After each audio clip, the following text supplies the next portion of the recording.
Ladies and gentlemen, ladies and gentlemen, chicka boom boom, chicka boom da boom da boom, chicka boom boom. We are back with what? Crowns and Smoke, the Resurrection. This is episode 3. And many of you are like me, and you're like, Jimothy, I haven't come to Crowns and Smoke in like 45 years. That's okay, I'll catch you up real quick.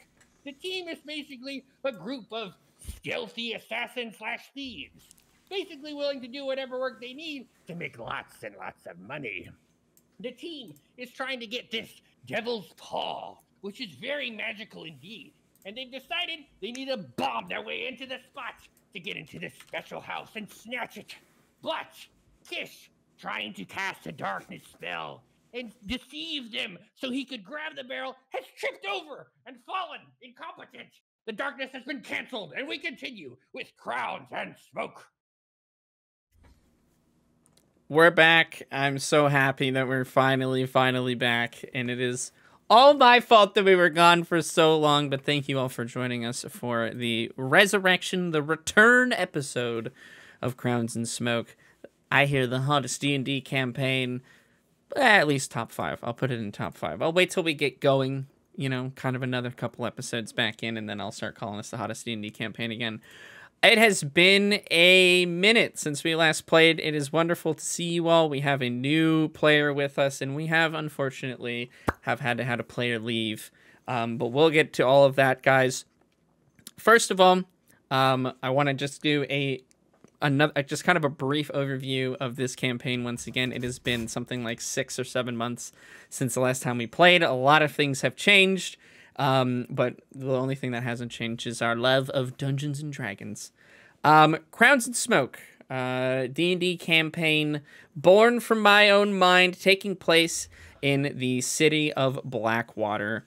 Our players, our 4 excellent thieves, are a part of the Dark Circle, which is this sort of underground, legendary, rumored to not even necessarily exist guild that sort of controls the city from the background. It sort of pulls the invisible strings, if you will.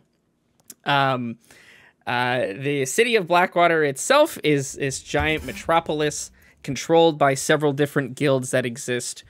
Some of them being the Mages Guild, the Mercenaries Guild. We'll get to all of those guys in a bit. I don't want to overload on information, but you are all on your very first mission, as Jimothy said, trying to steal an item called the Devil's Paw, which is this sort of magic, demonic-infused item that has fallen into the hands of a noble woman who doesn't really truly fully understand its power or know the kind of danger that it might pose on the public. So you 4 have been assigned to make your way through, get into this house however you can. Your primary objective is to take the Devil's Paw and return it to your your mission giver, Grey Mask, if you guys remember him. But your secondary mission is to steal as much as possible, anything that you think might be valuable, as one of the big twists of this campaign and sort of the entire premise behind it is experience is not based on anything other than how much gold you can steal. So how much gold you're able to sell things for at the end of a mission, how much raw gold you're able to steal, anything that you can sell that you think you can sell to a fence might be worth taking. Basically, I'm trying to encourage you guys to make risky decisions, to go for broke and try and take as much as you can.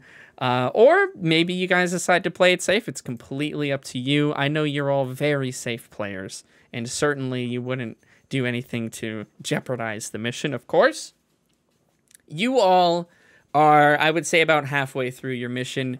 You have staked out the house itself. You've gotten some background information on the target, and you've also staked out an escape. You met with Sif, the architect, who had you beat up one of the town guards that was harassing her for some information, and you all have revealed that your best escape plan is actually going to be through the cellar. The front door is going to be too hot for you guys to leave through, you imagine, and jumping from roof to roof is not going to be very viable as the building is too far away from all the other buildings around it.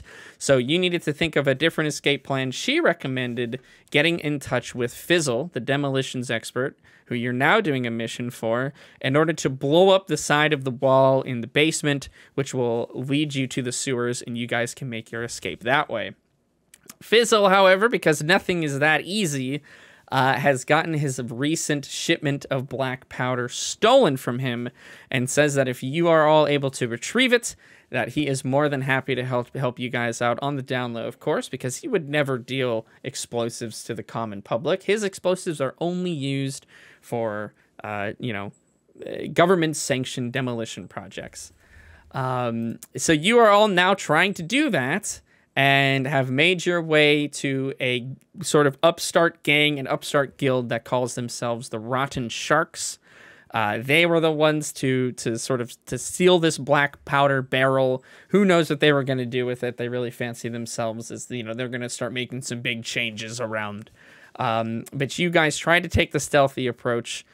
Kish, Neuro, your character, tried to sort of enchant them with your magic and your different tricks at the door. You then decided to just cast a spell of darkness, which enveloped the entire area in darkness. Please do. Yes. Billiam the goat. Yes, that's true. Brought awe and amazement to the people of the casino and also beat the shit out of that man. That's true. Billiam has been quite the MVP, I must say. He's done. He is the goat. He is the goat. I tattooed Billiam on my hand. That's how much I like him. Yeah, I've seen the fan pictures online. You cast darkness. You didn't spend any sorcery points, so you couldn't actually see through your own darkness. You were kind of feeling your way through the area. And where we left off, you tripped over something, failed your concentration check, and now you're in the middle of this large warehouse on the docks, surrounded by all these different bandits and individuals and ruffians, if you will. Just as a quick character placement, Kish, Neuro, you're inside, recently fallen on the ground and now surrounded by a bunch of hostile individuals. Ash, you're outside in an alleyway freaking out because you don't know what's going on because Vitzik also casted silence, which means that nobody could hear anything. And you also couldn't see anything because you were in the darkness spell, so you were kind of freaking out. But now you can see stuff. Vitzik, Chicken your character, was up on the roof with Hellscream. You guys were trying to sort of scope it out from the top. And that brings us to our character departure and our new character, our new friend joining us.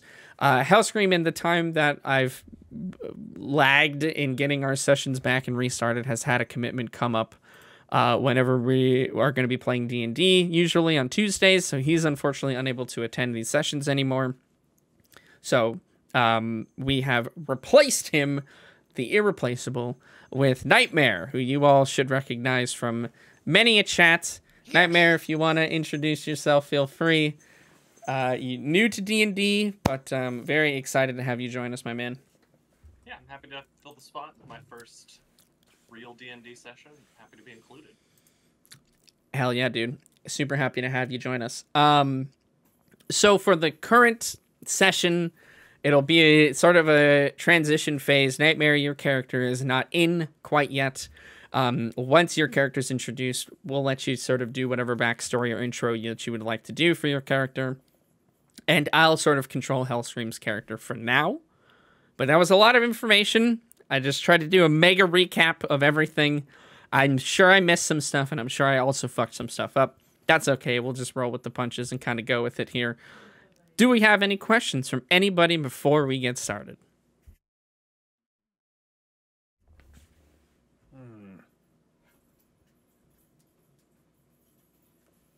Was that a first? Okay, sounds good. We'll go ahead and just get rolling then. And speaking of rolls, Neuro, give me an initiative roll. Let's go. Kish. We have a fancy new map software as well, as the last one was lagging my computer to heck.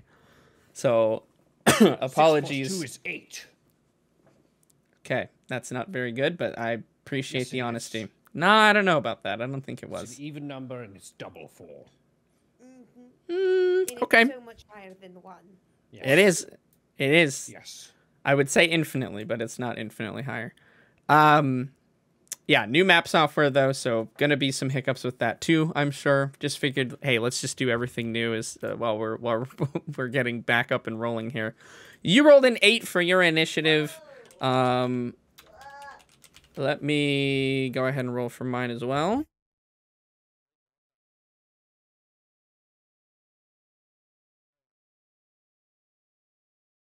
There's apparently a giant spider in my house, so Mrs. Goblin is figuring out what to do now. I don't.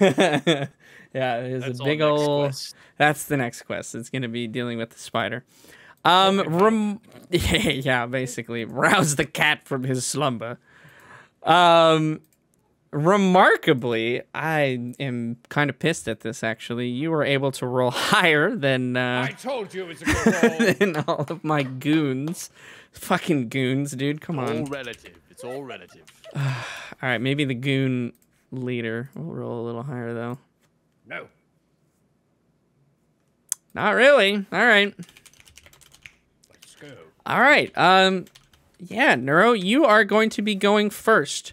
For the rest of you that are observing, will it's kind of, you guys aren't necessarily in combat. You haven't been spotted yet.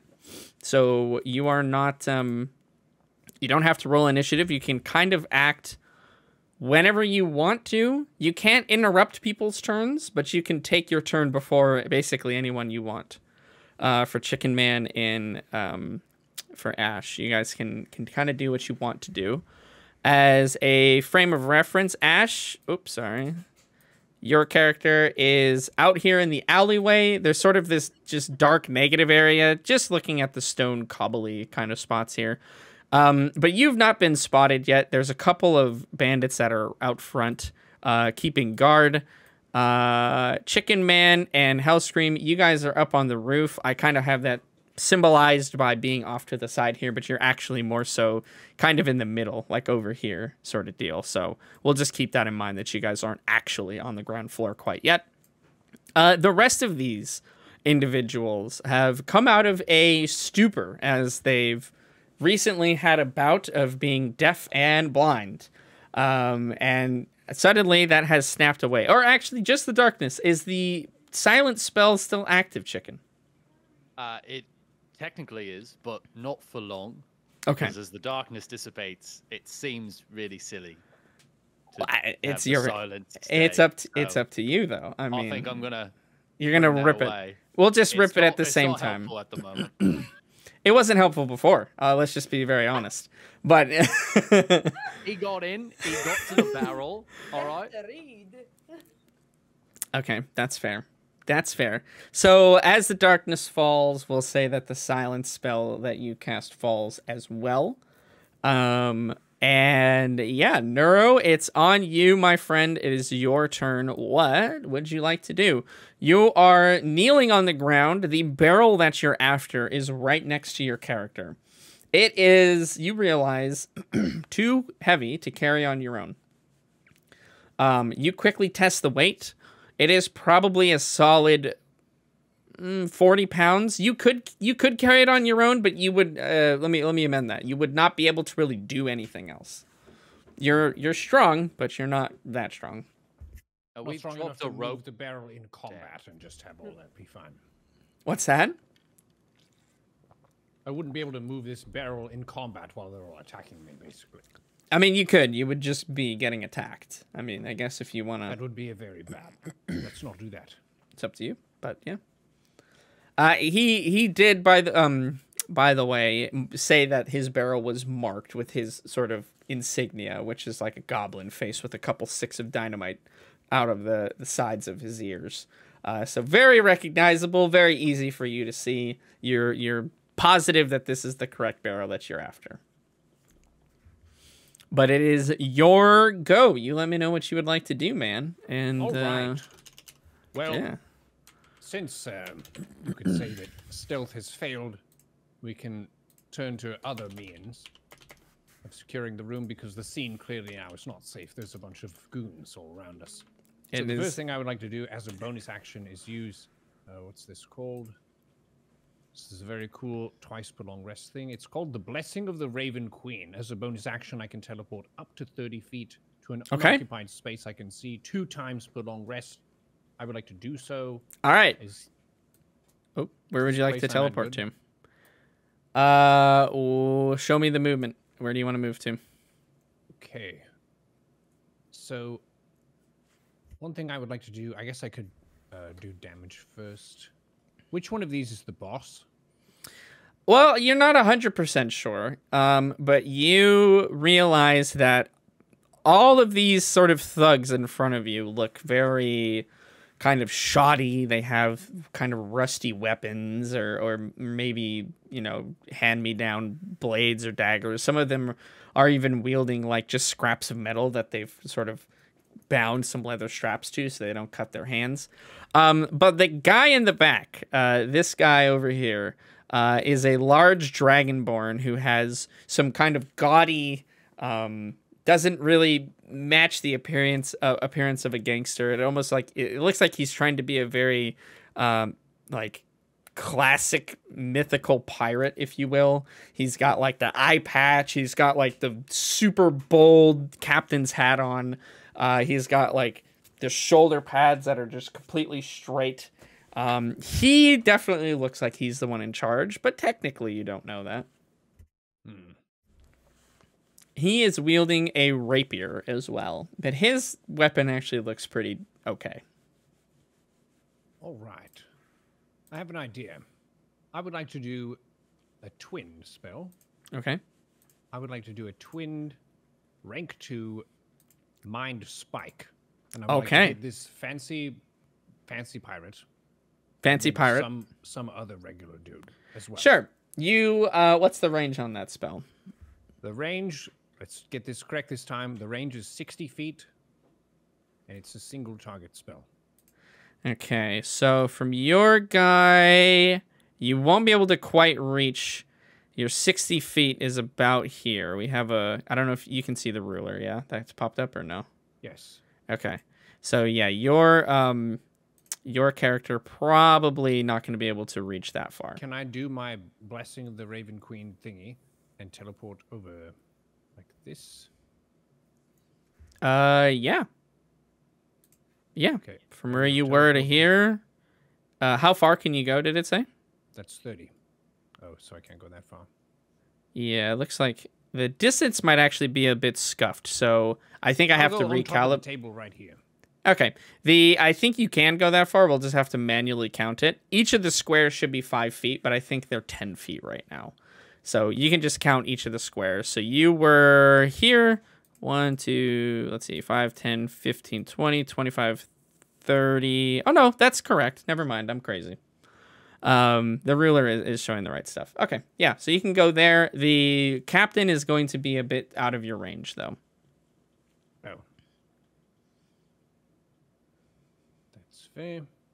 If that is the case, then I will not do that. Okay.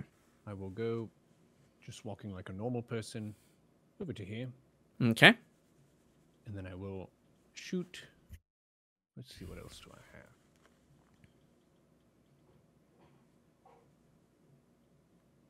Ooh. Ooh. Mind Sliver. I drive a disorienting spike of psychic energy into the mind of one creature I can see within range. I like the sound of that.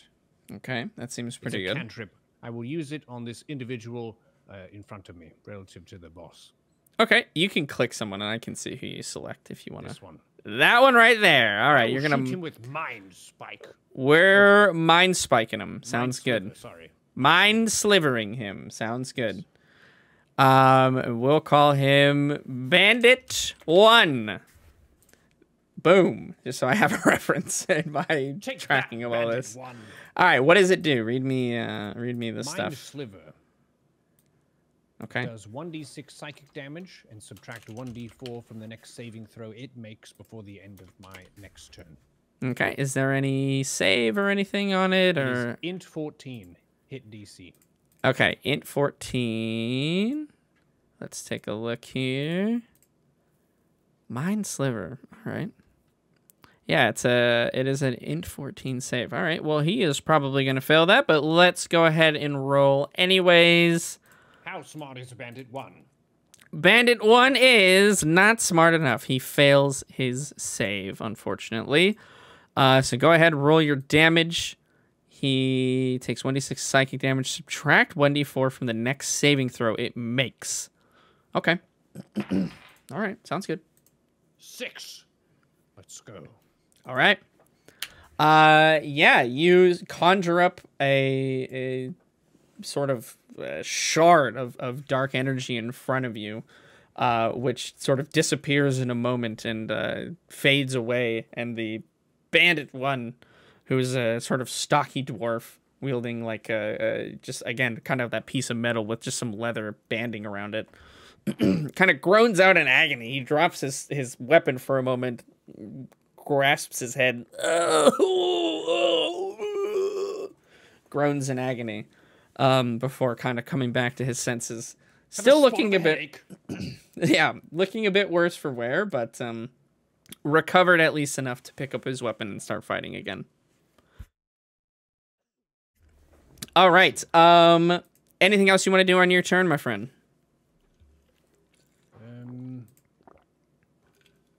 As a bonus action, can I attempt to hide or be sneaky in some way?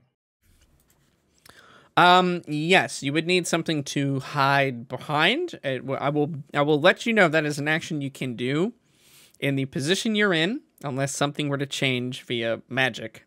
There is no chance you can hide currently. Can I awkwardly appear as though a person trying to hide, even though it's very obvious they can still see me? You can. I would Yes. like to do so for cinematic effect. Okay. In front of you is like a mop, and that's like planted in a I bucket. would like to hold the mop and sort of like hide behind it almost. Okay, like pretending it's like a tree or something. Yes. Okay, Yes. yes, you do so. All of the bandits collectively look pissed at you because it seems like you were messing with them with the darkness spell. Now you're making fun of them. They all begin to approach you one by one. I leave it open before any of the bandits go to Ash or Chicken Man. Do you guys want to go? I mean, I think I definitely want to try to do something because I've just been outside not really doing much. Okay. So what I'd like to try, what I'm going to do, I think, is, I can see the front door and I know that the guards are still there. So Yes. at this point, I can probably hear a little scuffle, and I can see things. So I don't want to have to waste time. I think I'm going to cast Pass Without Trace Okay. on myself. Well, it's all on Okay. myself, but especially on myself. Especially this time on yourself. Before, Like, you've tried to super cheat hard. and give it to other people, but now you're definitely casting it on you. Okay. So I would like to cast that on myself and then try to get inside. Okay, sounds good. Pass Without Trace gives you plus 10 bonus to your stealth checks. And you can't be tracked except by magical means. Okay, fantastic. Yeah, you get plus 10 to your stealth check. The guards that are in the front of the warehouse are a bit distracted as it is anyways, looking in the door. Because I didn't have a great visual for it, I kind of just put this yellow rectangle on the warehouse. That is the double doors that lead inside. I pictured the door as a yellow rectangle myself. so Perfect. Perfect. It is a yellow door. How did you know? That's crazy. It's almost like this is meant to be here. Yeah, you cast Pass Without a Trace. You are very, very sneaky. You're it is nighttime, even though I have it lit up nicely so we can actually see what's going on. It is pretty dark. As you guys recall, you came from the tavern over to here, trying to lure some of them away. Okay, yeah, you cast that. What would you like to do? I would like to try to sneak up through the door to get inside. Okay. Certainly. You want to just move as close as you can to the door? It's close. So 5, 10, 15, 20, 25, 30. Is it 30 feet? 30 feet. Okay, so I'm like there. Okay. Sounds good. The guards that are in the front will do a roll here. Can you give me a stealth check and just let me know what you get with the plus 10? Yes. Plus 10 plus 3. Plus 10 plus So 3. plus 3. Yeah. So plus 13. 9 plus 13. Okay. They do not seem to take notice of you as you start to approach. There are many ways to be stealthy besides just being seen. It can look like you're just blending in as a denizen of the night. But regardless if they've even noticed you or not, they pay no attention to you as they start to look inside the double doors, seeing what's going on and why the magician that was at their front entrance has suddenly disappeared. Oh, Bill, he's done another magic trick. He's disappeared this time. Fantastic. Vitzig, do you want to go or do you want to bide your time and see how this shakes out before you do anything? Well, there's a lot of people down there that need to be punched, is what it seems to be coming to here. And I like punching them, but I have a question for you. Yes. How high up is the roof? Yes, the roof. Let me see if I actually put a number on that. It is a warehouse, so it is pretty high up there. We'll say it's about 2 stories. We'll say it's about a 20-foot drop between the top and the floor. Well, there's good news, Okay. which is that I've already put a rope down, You did. I remember that. I do. which it's just there. Mm-hmm. The other good news is I have darts, and I'm going to throw darts because All it's a bit right. safer up here, and Hells maybe I yeah. can get Kish up the rope and away from the Okay, baddies instead okay. of coming down to join. Okay, So I I'm like just it. gonna hit, if I'm like mid-room, I'm going to hit this guy here Okay, yeah. with a dart. I'm going to try. The one we'll lovingly call Bandit 2. Bandit 2, yeah. And we'll Try to say get the rope, because we didn't really make mention of it, is like right here, maybe. We'll say that's where the rope is. A great spot for a rope. Yeah, Yeah. Excellent. totally good spot for it. So yeah, the rope is there, Neuro, if you need to maybe abandon combat and just run away. Just for your... Not suggesting anything. Just Is that you a know. hint? No. You do whatever you want. Yeah, give me some attack rolls, man. Let me know what you get here. You're throwing your darts at him, eh? I'll roll a good one. It was a 20. The first roll back in the campaign. Okay. He has... It's a bit of a hit. He's come to play the game, I see. At least this time. Jesus. Yeah, you will crit that man. So the way I do crits is you do a max damage version of your attack with an additional.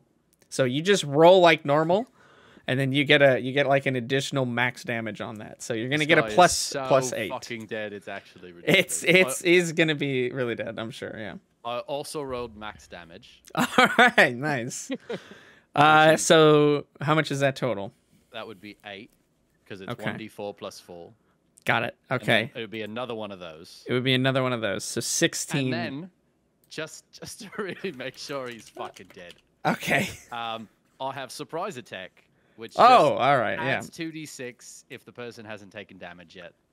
Okay. So Would you like to roll that just to have that just that number to on make there? sure, Yeah. I've got a 4 and a 6. That's 10 extra. So 26 points of damage. 26. Yeah, Bandit 2 is dead. Your dart. So how is this? Is it like a throwing dart, like at a bar, or is it throwing like a dart. lawn dart? It's like a big more old. like a lawn dart, right? It's got some heft to it. Okay, so it's a bit more sizable than Yeah, it like. kills children in the 70s, and then we're not allowed to Perfect. have it anymore. We're not, but you somehow have gotten your hands on them. All right. That was very effective. Amazing. You throw this large lawn dart at this hapless bandit, who is now impaled in the side of his head. It pierces through his temple. I assume much like the children of the 70s, you smush his brains outside of his nose and his ears. He crumples to the ground, falls over, and dies. So good job.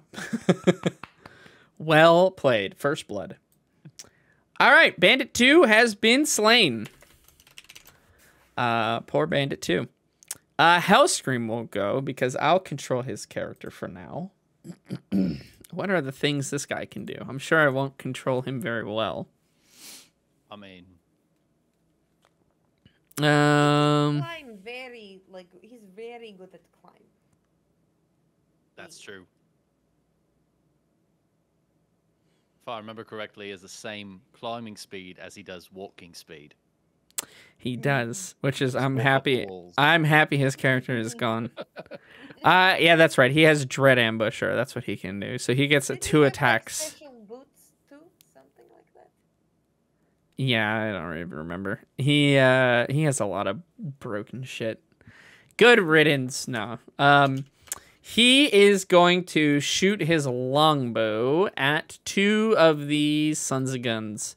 He will try to hit the ones that are closest to Neuro here. So he's going to hit Bandit 1 and this guy who we'll call now Bandit 3. Boom. So he's going to try and finish off Bandit 1 and see if he can't kill Bandit 3 here. So let's see. His rolls are +6. All right. Those easily hit both of the bandits. One of them being a crit, in fact. So that's going to be a shit ton of damage. It's like fucking like 3d8 plus 8 is what that's going to be. Which is probably more than enough. Yeah. He hits Bandit 3 with his first arrow.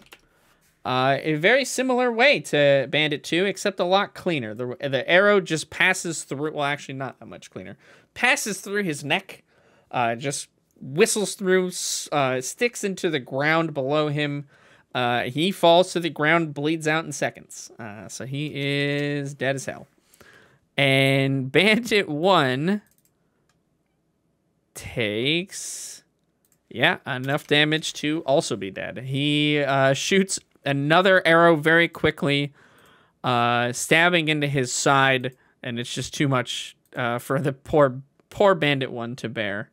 And he After already is having such a massive head. and he is going to fall to the ground and die as well. All right, we've cleared out a little bit of room for Neuro. It is unfortunately now the bandits' turns, though. Who they are all going to... They are going to move up to you here. So let's see. That guy moves here. That guy goes there. He's moving here.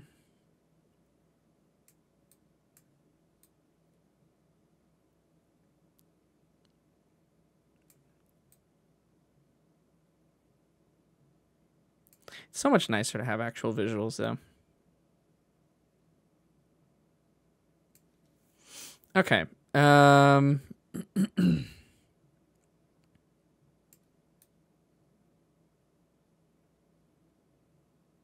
Okay. All of those guys are going to move there. A few of them are wielding crossbows. These 3 in the back. We'll say actually just those 3 in the back here. So we'll make note of that. Just so I have that reference. Man, it's so nice to have actual tokens that you can assign names and values to. They are going to shoot at Chicken Man and Hellscream up on the roof to try and take down their ranged assailants. And the ones in the front, actually, since they're not going to be in range, they're going to take a run action, and they're actually going to run at you, Mr. Neuro.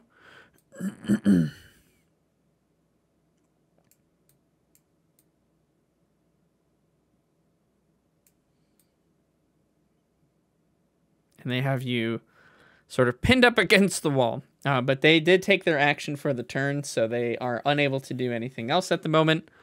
But all the crossbow-wielding ones are going to be shooting at Hellscream and Vitzik here. Let's see what we've got for those. What's your armor class, Vitzik? What you got?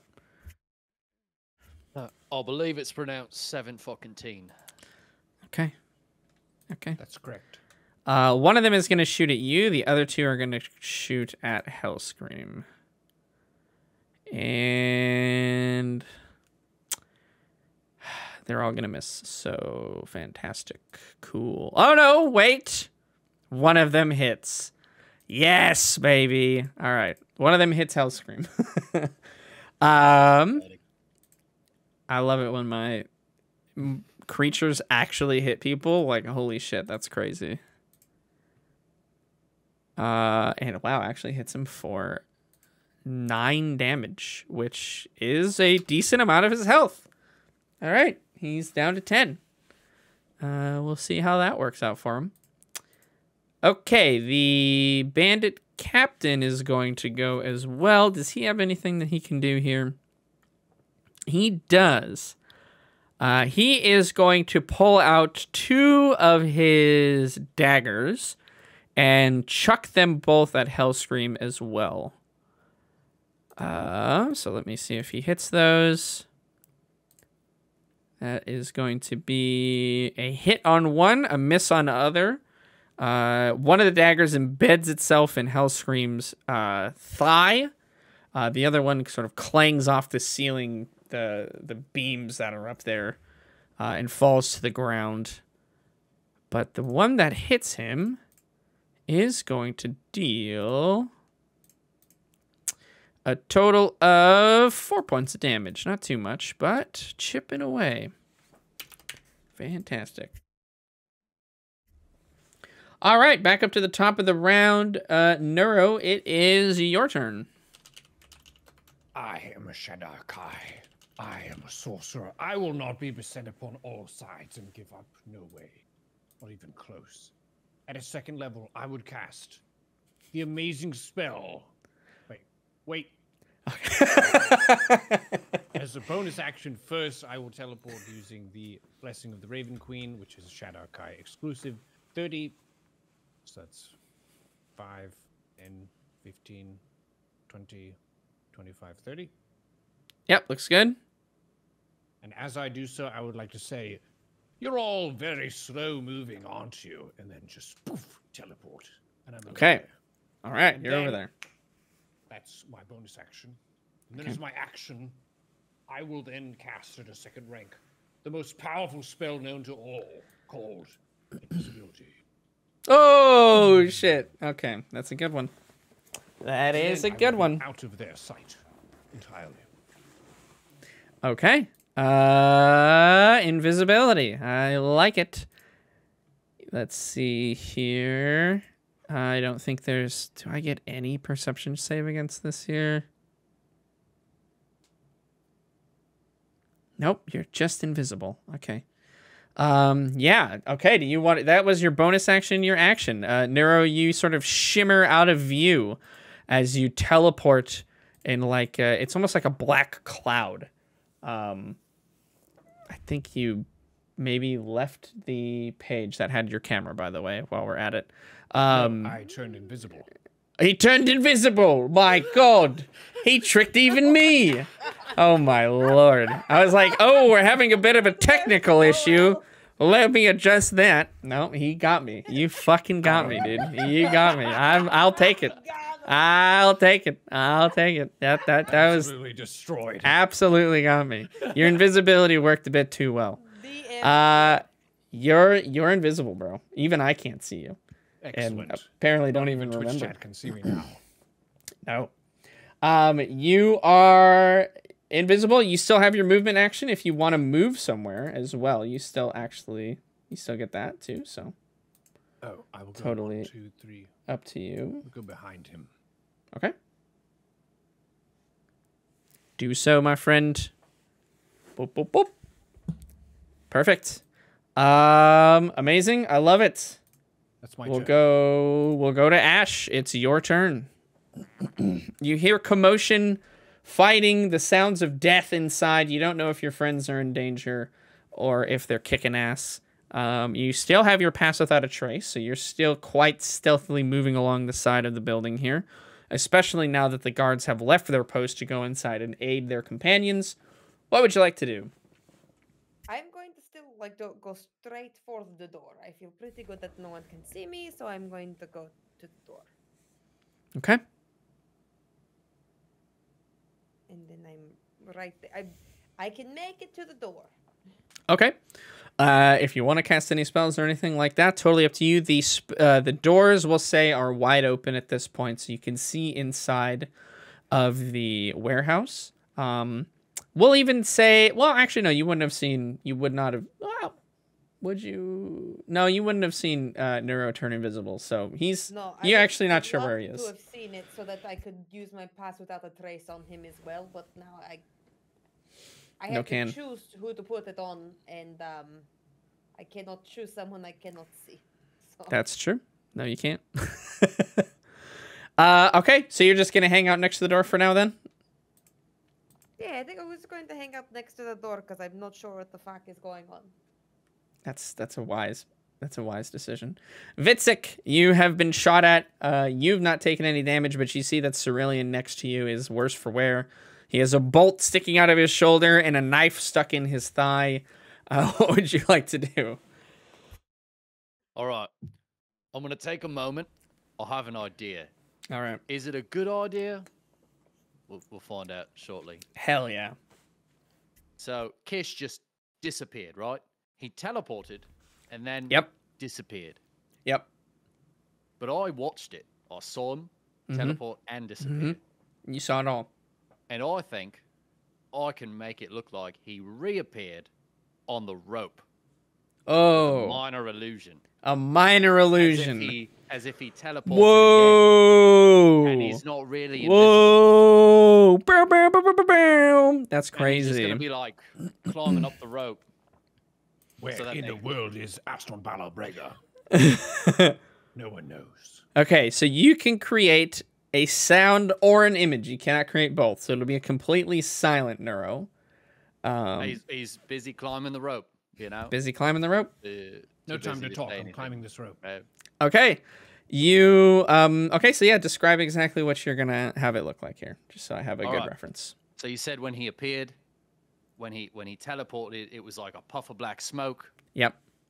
and it's going to be similar puff of black smoke on Okay. the rope, pretty noticeable, and then he's just going to be there, like he's climbing the rope, right? Just slowly moving. It's not going to be very effective Okay, because I got don't it. really want him to get up the rope. I just want him to shoot at him instead. Oh, okay. Okay.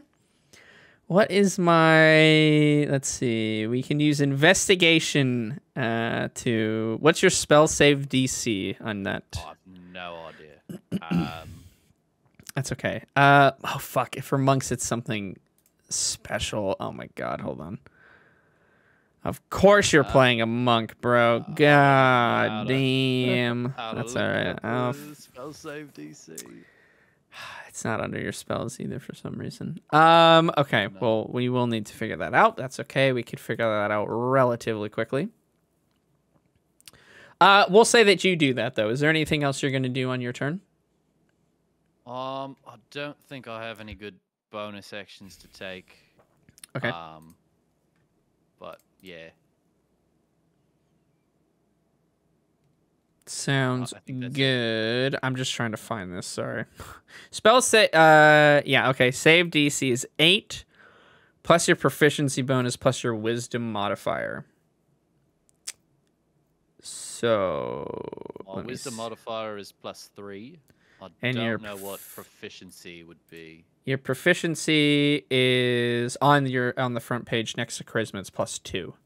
So it would be yeah. a total of +5. So that would be 13. So they would need to pass an investigation roll of 13 in order to see through your illusion and determine, hey, that's not real. That's fake as hell. But good luck to them on doing that. Okay. Hellscream, Cerulean is going to try to shoot again. He's not gonna go down without a fight. His shot is gonna be a lot less effective because it's not the first turn. But let's see if it's still good enough here. He's gonna shoot at the one of the crossbow bandits that shot him previously. So he rolls a 10. That is a total of +6, which is plenty enough to hit that guy. And we'll calculate out some damage here for him. That is going to be a total of 6 points of damage. Not a ton. But we will... You know what I can even do is I can track how much damage they've taken here. And that might just make it easy for me to remember. So I don't have to look a whole bunch of other places. He has taken a total of 6 points of damage, the bandit with the crossbow in the middle. But he is still looking pretty rough on his side. Okay. Nightmare. The sounds and commotions of battle wake you from your slumber. You don't remember how you got there. You don't remember what you were doing the night before, but you are, from what you can tell, in a crate that is filled with radishes. But I knew he was going to be in the barrel. all around you are the sounds of battle, of fighting, people dying, screams of agony. Your character is... I have a lot of tabs I have to go through here. Not that gigantic. I don't know why your character specifically always pops up as like fucking huge.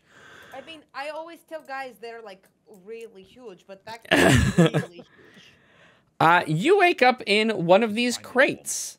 You're not sure exactly how you got here. The last thing that you can remember is getting sleepy for the night and climbing your way into a nearby, what you thought was a bed, and falling asleep. And now you've woken up and there's some wooden planks that are over top of you. What would you like to do?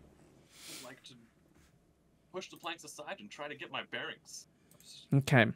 Just Yeah, try to rest. You push the lid off of this crate and sort of peek your head out at what's going on around you. And you can see the exact scene. There's a bunch of bandits, or ruffians, I should say, gangsters, if you will, that look like they're now all very confused. 5 feet away from you, there's a guy that's climbing up a rope. Actually, hold on. Roll me an investigation check. So that is going to be a D20 plus your investigation skill. Let me see if you have any here. +1. Okay, yeah, so D20 plus 1. Let me know what you get. 3 + 1 is 4. Okay, you don't see through the illusion. So there is just Neuro's character, which is the Shadar Kai sorcerer, climbing not very well, that like up a rope right next to you. And a group of mercenary bandits that look absolutely pissed. And they're all looking in your direction as well. They don't necessarily notice you yet, but they're all looking at the guy climbing up the rope. I would like to try to get the attention of the guy climbing the rope. Yeah, you kind of call out to him. What? Hey, You know. do you need help? What's going on? It is an illusion. was an illusion. Yeah, it can't speak back, so he ignores you, basically. I'll slink back into the cabbages. And Okay. Wait and end my turn. And try Okay. to understand what's going on, who to help. I don't understand where. Totally makes sense. The crate itself has kind of some... It's not very well made, so you can definitely kind of peer through some of the openings between the wood planks that are binding this crate together. Vitzik, you see a guy move a... You don't know who he is. He doesn't look like everyone else that's in there. Nightmare, if you want to give a brief description of your character, kind of what you look like, so just so everyone has a frame of reference. I am a tabaxi, so I'm sort of like a Khajiit. I'm all black fur. I have black cloak that's red underneath. I have some gadgets and packs on my waist and stuff, and I was just looking to rest, and this is what I awoke to. Yes, indeed. All right, you slink back down into the to the crate of vegetables, and silently hope that this whole thing passes and you can go back to sleep. Fantastic. Loving that as a first turn. Absolutely. The bandits are going to go. Yeah, they're all gonna run over to Neuro climbing the rope. Actually, hold on. They might not. I believe it's an action if they want to investigate. So they forgo their action if they investigate. What? They don't just. That's what it says.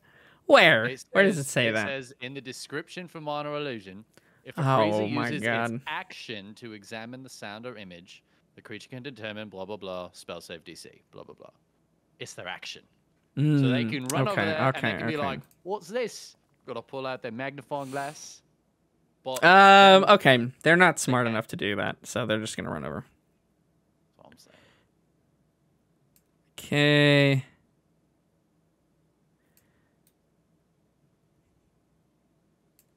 They are not the brightest bandits in the shed. Move these guys kind of around, reposition them.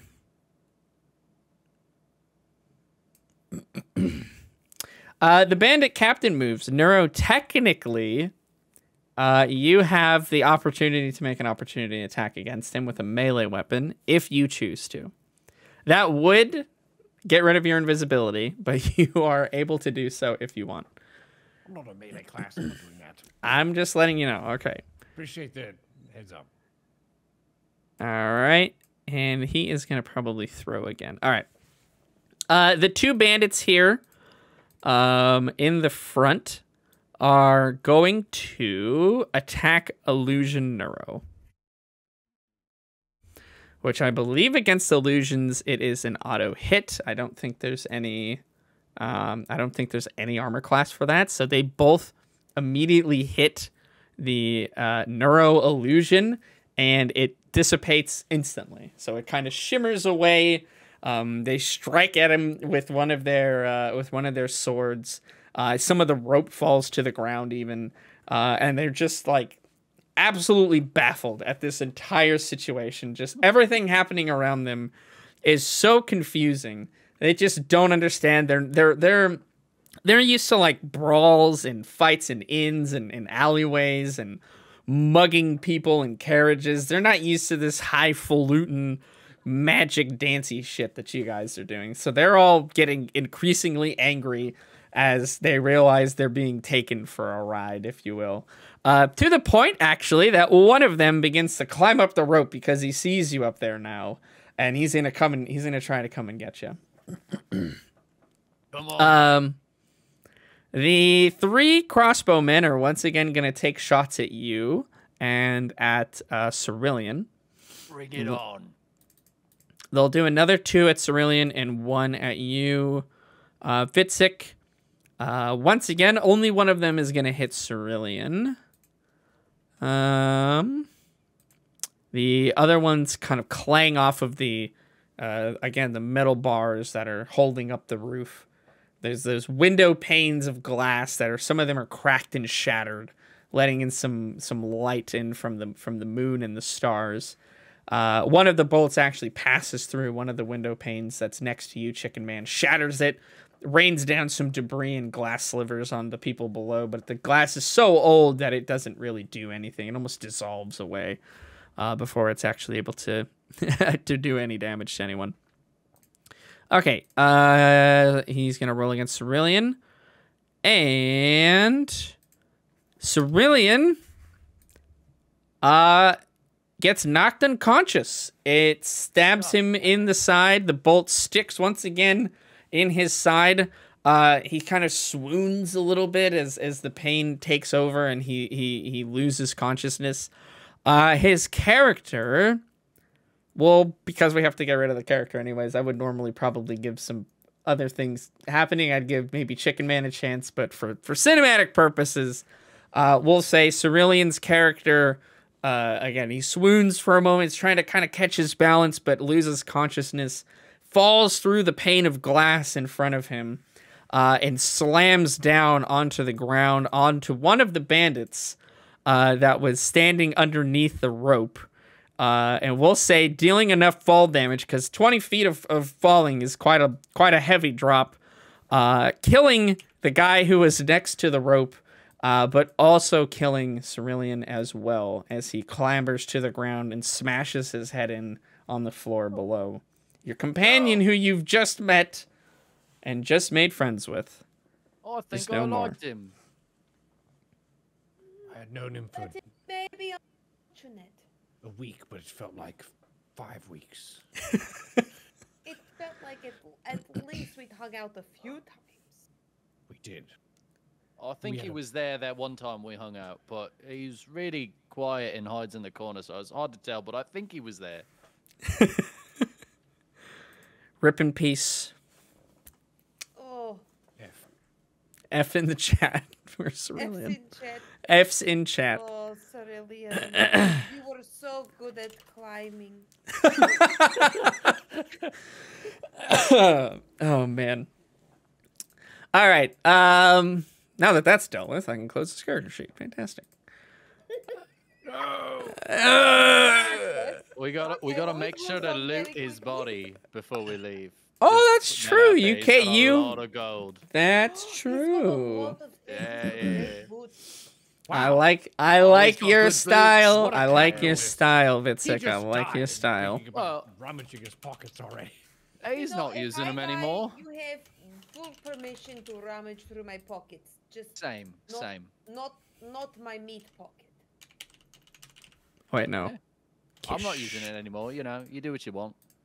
Fom did. We can rummage your meat pocket. You rummage as much as you want, lass. Lass. Okay. Let's fucking calm down, bro. Place for meat pocket. Wow, let's calm down. All right, Bandit Captain is let's say he is gonna go. The leader of the Rotten Sharks kind of grins to himself, seeing one of the assailants fall to his death. Doesn't seemingly care that one of his people was squashed in the process. He obviously sees them as expendable. Anybody but himself can be sacrificed if it meets his goals.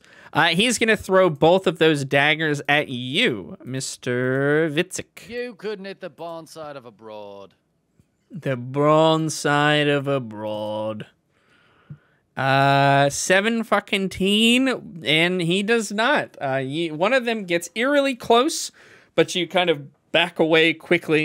You sort of dart your head backwards, but you keep your balance on this precarious rooftop. The other one, way off to the side, once again clangs off of the rooftop, falls to the ground as well. And that is back to the top of the round here. We are back up to Kish. All right. I've been lurking in shadows for this entire turn. How long is a turn? 5 seconds. I've been for an entire 5 seconds totally invisible. Yeah, you have. For my next act, for my next performance, I would like to move. Actually, I'll stay in range of this guy. Is the Okay. Captain Man in range of me here for spells? Depends on what the spell is. Some spells are Let's touch. let's say it were a spell. Shit, I don't have that spell slot anymore. It's hard being a caster. Suddenly, Nigel's job looks a lot more difficult. For my next trick, I will reach into my equipment bag. Okay. And as an action, I would like to throw the rust bag of tricks. Okay, we're throwing the rust bag of tricks. It's an ordinary bag made from rust cloth. It appears empty, but reaching the bag, there's a fuzzy object. It weighs half a pound. And I will throw it in the air and roll a d8. Okay. These are the things it can be. I put them into the score. Okay. All right. Roll a d8. And you only have so many times a day you can do this, if I remember. Is that right? Yes. This is... You've already done it once. I know that. Yes, that was a different day, though, wasn't it? No. You did it at the front. I believe you summoned a goat. Oh, 3 charges per day. Okay. Yep. So I think you're 1 This is charge charge down, and this is charge 2. Yep. All right, sounds good. D8, let's go. Oh, by the way, because I'm throwing stuff and being obnoxious, I'm not invisible. Ha! Wait, I think this is 3rd charge. Is this 3rd charge? Third charge. We had Billiam, you had the rat. No, the Rat rat was is a the hand of guard? vermin. Oh no, that's different. Had a vermin. Never mind. He is playing the most You went all obnoxious out. type of sorcerer, You which are- is You are too advanced for me. I'm I Zeus Spec. apologize for ever interrupting. Yes. All right. So, 2nd charge of the day, D8. We roll. That's a D10. I got a 9. I was like, this is that's a very good the D8 D8 is so extreme it rolled a 9. roll. Yes. Can we get a goat? 5. Can we get a goat? Can we get a goat? The Goat. 5 Can we get a is- goat? Do we get a goat? The It's giant goat. Billiam's back. It's Billiam! Billiam is Yes! Get them, Billiam. A huge goat appears out of nowhere. It's a giant goat. Let me just check the stats of a giant goat for those who don't know. But it is a formidable creature in Dungeons and Dragons, not to be trifled with. Giant goat. Oh my gosh. 11 armor class. 17 Jesus. strength. Wow. Hold on, I might have something for this. Do I have a goat token? I have giant horned beast, and I think that's gonna have to do. Hiya! Billiam. And we'll call this Billiam the goat. Let's go, Billiam. Let's go. Bop bop. All right, you summoned Billiam. I-A-M, not U-M. Oh, all right, fine. Billiam. Some respect on his name. Thank you. Mighty Billiam is on the case. All right, Billiam the goat is here. You throw him, right? So where is he located now? So I just threw it next to the man's. Okay. And does Billiam get to act on his turn of being summoned, or Yes. Wait, let's see. you can I don't use know your if I- bonus action to? To tell it to attack. Yes. Okay. So it takes an action to use the bat or the bag of tricks, and then you can use your bonus action to command how the creature moves and what action it takes on its next turn. Oh, it's next turn. Okay. So you will not be able to do anything with him this turn, but you can tell him what to do. You're telling him what to do this turn so that he takes an action next turn.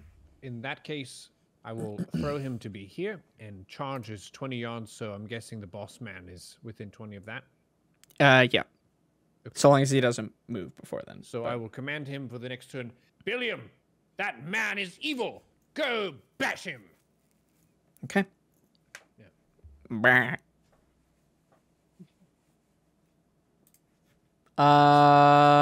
Fantastic. Ash, it is your turn. What would you like to do? Okay, so I'm at the door. Yep. You see Kish reappear and throw out his Pokeball, which summons Billiam the goat. Okay, I would like to move towards Kish since I can see him now, Okay.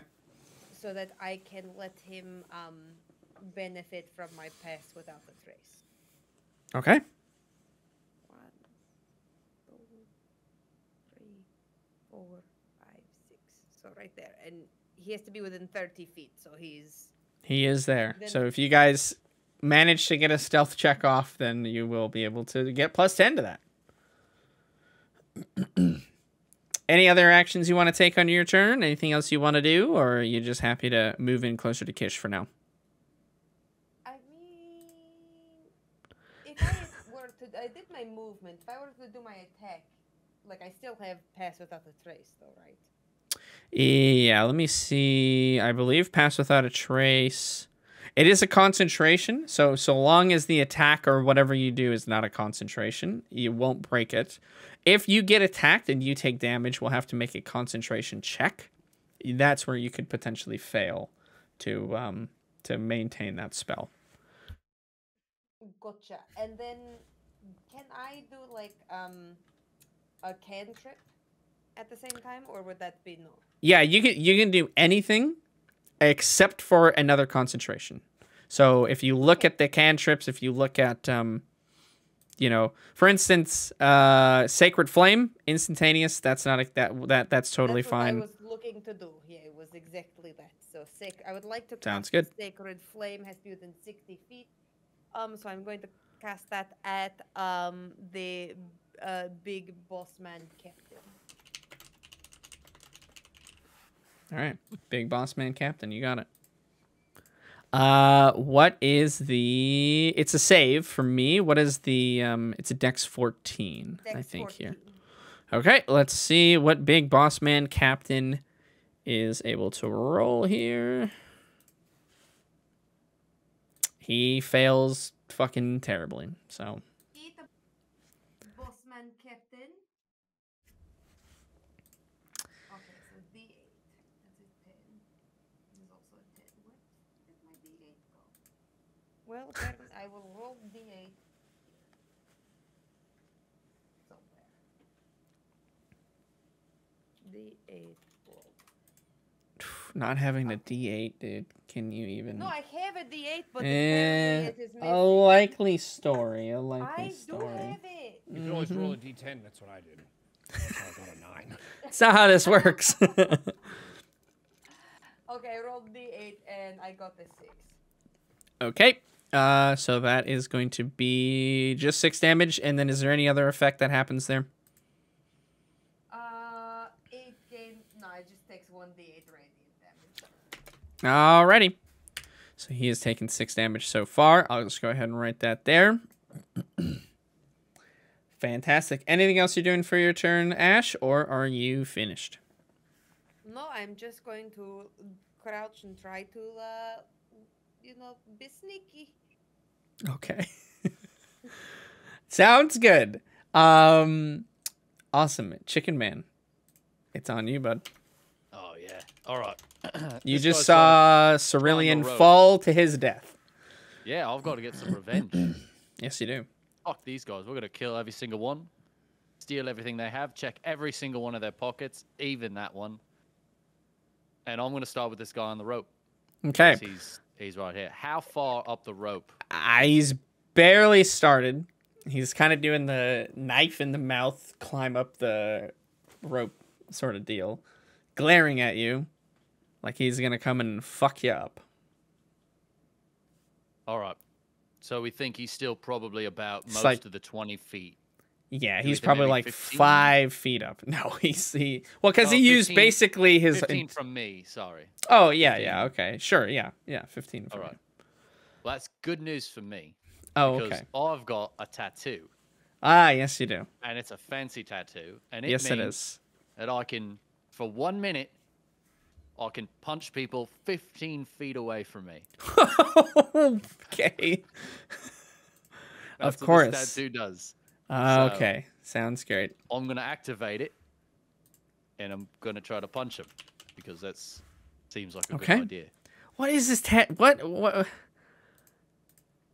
What is this It's that the you Eldritch Scroll have? tattoo. We You talked just- about this. Punch people 15 away from you. Yeah, Yeah, you're right. You can. That's. it's a good tattoo. You also deal an extra 1d6 force damage on a hit. Oh, I didn't even read that part. Thank you.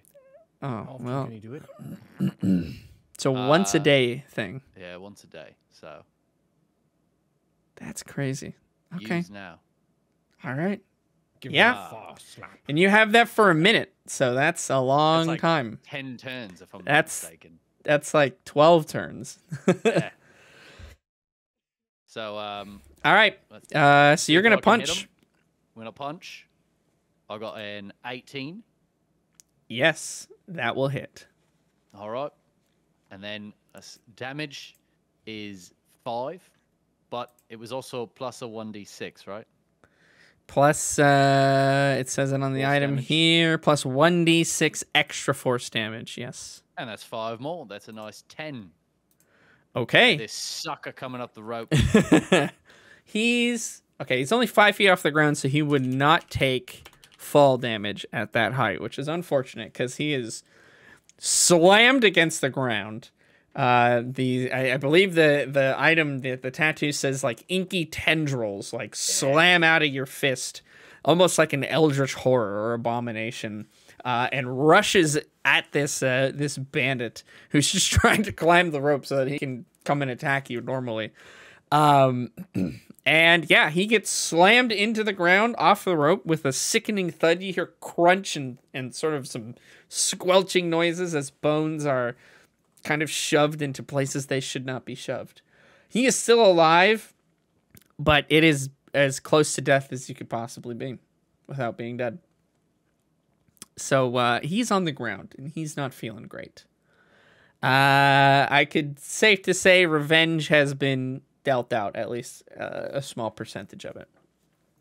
Okay. Good. Anything else you're doing on your turn there, my friend? No, I think that covers it. Okay. And that was a... Actually, can I taunt bonus the action. crossbows into shooting at me? Can I yell? You It's can gonna be like, you can't hit shit. Right at Okay. the crossbowist after I punch the guy. Yeah, that has been yelled at them. They shake their hey, grr, you. That was pretty mean.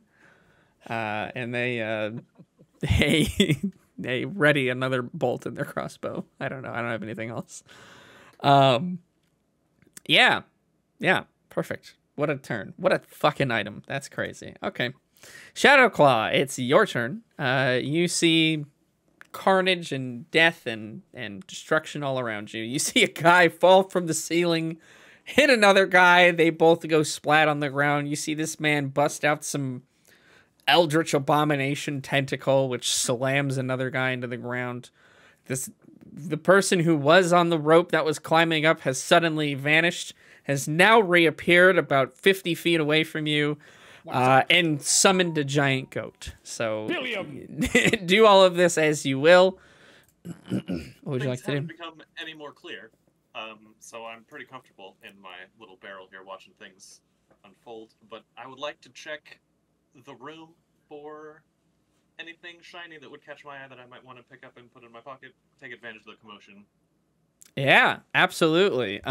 Give me a perception check. So D20 plus your perception as you are sort of looking around this room during this combat. I'm proficient. Does that change anything? It will just increase that number. You don't have to do any manual addition. It should just be whatever that number is. It'll just be higher than your other skills. 13. Okay, on a 13. The room itself it's kind of a dump, to be honest with you. This is like they've holed up their headquarters, if you will. Is an abandoned warehouse that looks like it was probably once used to store just various wares and things that would come off the many boats that dock at Blackwater City. You don't see anything of particular note. You do notice that the person who fell from the ceiling has some... he looks like he's equipped a little bit better than everybody else that's in the area. But besides that, you can't necessarily tell what's in these crates or barrels that are around you. If the one you're in is to be any sort of determination, they're all filled with vegetables. So, but you're not 100% sure. The captain, I would say, the guy who's kind of adorned in all this gaudy clothes and getup, you think he might have maybe a piece of jewelry or two on him that's not fake, but you're not 100% sure. And the bandit that fell, that's the one who's still just barely alive? No, so the previous Hellscreams character fell from the ceiling, died, hit the ground. You're going to go over to him?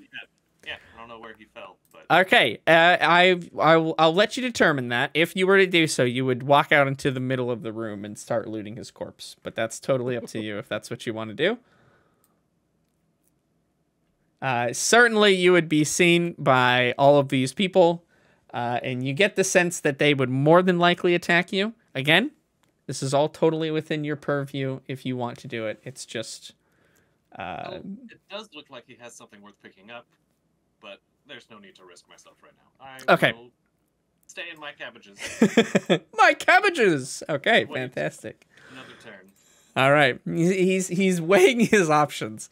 Which one? We made in some way, shape, or form. I understand. I put you in a real weird fucking spot, so you're doing your best with it. I totally get it. You wake up amidst the cabbages. What do you do? There's a bunch of people. The first guy I talked to wasn't even real. I'm just gonna wait. Yeah, we need to take a nap before we really deal with any of this bullshit. All right, the bandits are gonna go again. They are furious, but they don't want to fight against Eldritch Blasty Man, who can apparently just shoot them from the top of the rope. So they're not gonna try that shit again. They're just like slingshotting around the room.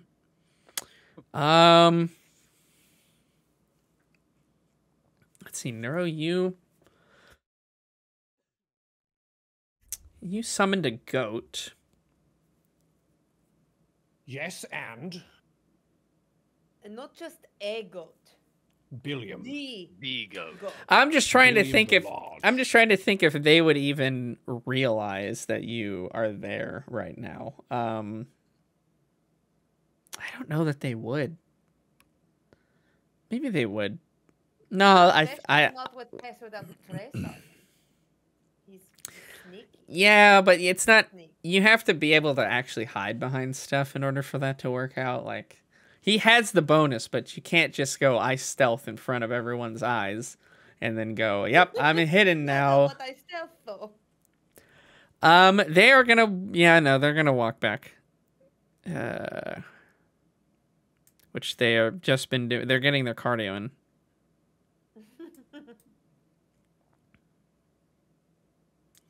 This bandit is just gonna try to basically run away. This fucking shitty gang is not worth him dying over, and he does not.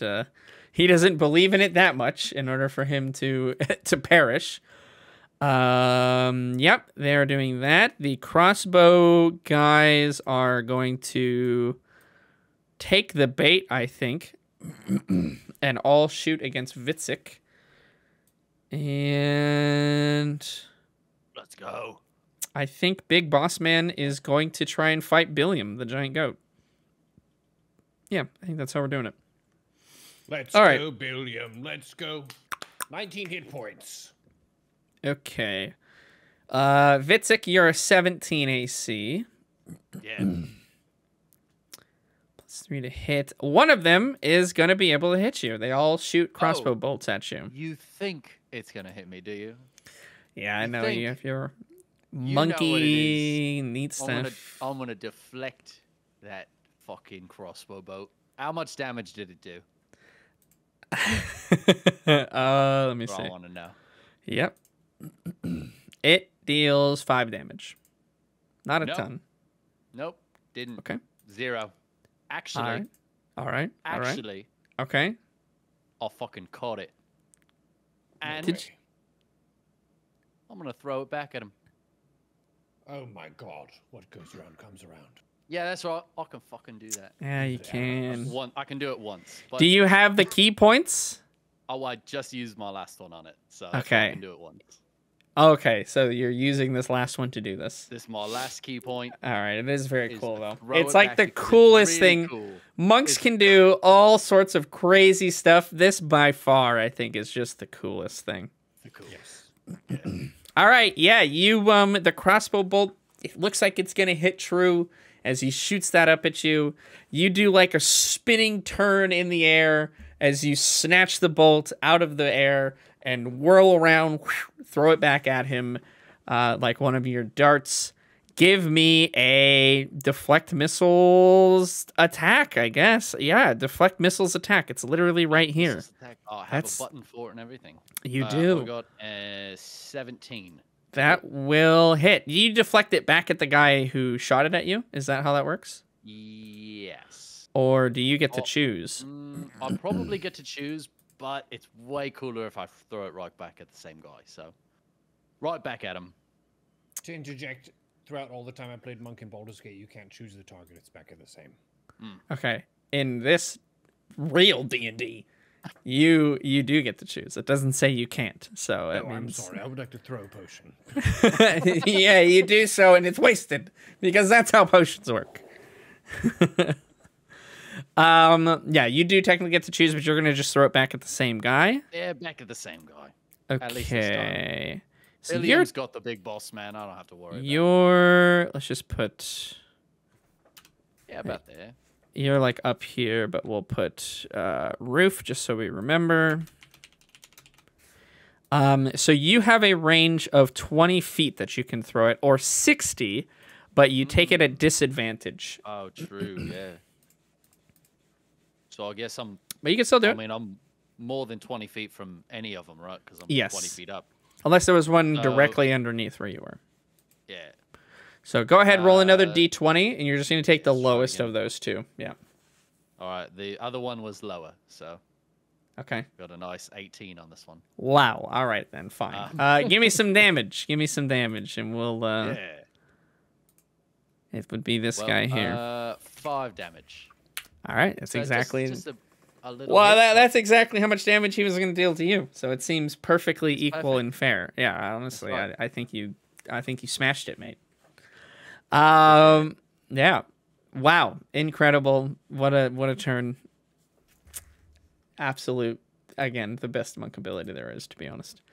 Okay, the other bandits spent their turn running over to you guys. The bandit big man, boss boy, is going to try to hit Billiam. Do you have his information up there, Mr. Kish? 11 armor class, 19 hit points, speed 40 feet. Okay, he is going to make 2 attacks, one with the scimitar, one with the dagger. Ah, thank you. Yes, giant goat, of course. They are both going to hit. Yep, AC 11. They're both going to hit there. Let me go ahead and roll some damage.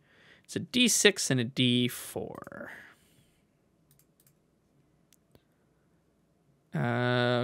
Okay.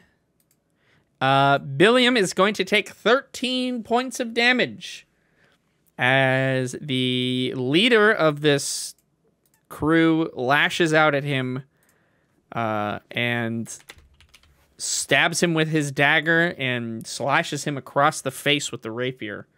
No, Billiam! Billiam is wounded, but is a spectral creation, so doesn't really feel any damage. It's just his constructed form has been wounded. So Billiam doesn't look like he gives 2 fucks, to be honest with you. So, yeah. Let's go, Billiam. Let's go. Absorbing multiple turns of damage. Give it up, ladies and gentlemen, for the giant goat. Yeah, giant goat. All right. That's our big bandy boy's turn. Kish, it's back up to you. Billiam has received the charge command. He is going to do so. Let's go ahead and do that for him, man. So charge. If it moves 20 feet straight toward a target and then hits it with a ram attack on the same turn, it takes an extra 5 bludgeoning damage. Okay. If the target is a creature, must succeed a DC 13 strength or be knocked prone. Okay, so unfortunately he can't get that unless you're doing it against someone else because the bandit captain did move closer to him, but he can just do his normal ram. That's totally fine. Yes. Okay, Let's do that. let's do it. Plus 5 to hit, reach 5 feet. Okay. Rolling to hit. 11 plus 5 is 16. That is going to hit him. Absolutely. All right. 2d4 plus 3 bludgeoning is the damage. Let me see it. D4 gets the roll. 1 Rolls it. plus Whoa, 1. 3 is 4. Plus a 3 is 7 bludgeoning damage from Billiam. 7 bludgeoning damage. Bow, bow, bow. All right. The bandit captain has taken a total of 13 damage. Yeah, Billiam rams him with his blunted horns, slamming into him with his monstrous strength, knocking the wind out of the bandit captain, but still stays on his feet as he kind of wrestles with the ram's horns and grimaces at him. Yeah, Billiam is, arguably MVP. I would say. Billiam is jacked. Yeah. This is known. All right, so that was Billiam, and then I get an action. Yes, you do. Yes, you ready do. for this? I'm ready. This is advanced. Okay. Okay, advanced action. First level spell, Silent Image. We can fill a 15-foot cube. It can't make Okay. sounds, but it can be that big. Okay. Now, as a sorcerer, I can have a twin spell. What I'm going to do is have two massive, basically filling as much area as possible, of huge shadow demon monster thingies that are just big in this room, just like taking up as much space as possible and looming over the foul bandits. And Okay. as I do this, I summon two of these massive silent images. I say, everyone, please stay in the room. We'll be absorbing your souls for dark shadow magic. Again, please stay in the room to participate in this soul harvest.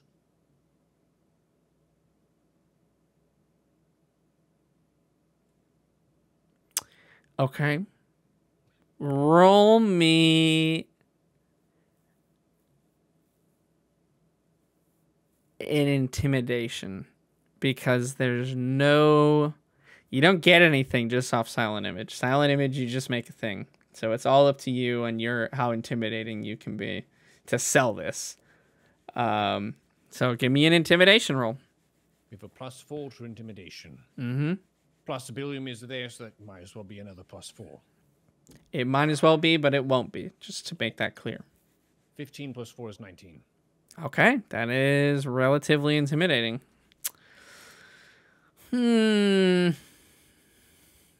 Super evil, awesome room time is happening right now here with the bandits.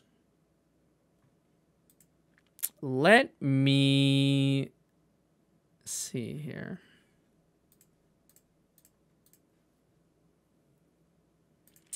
Okay.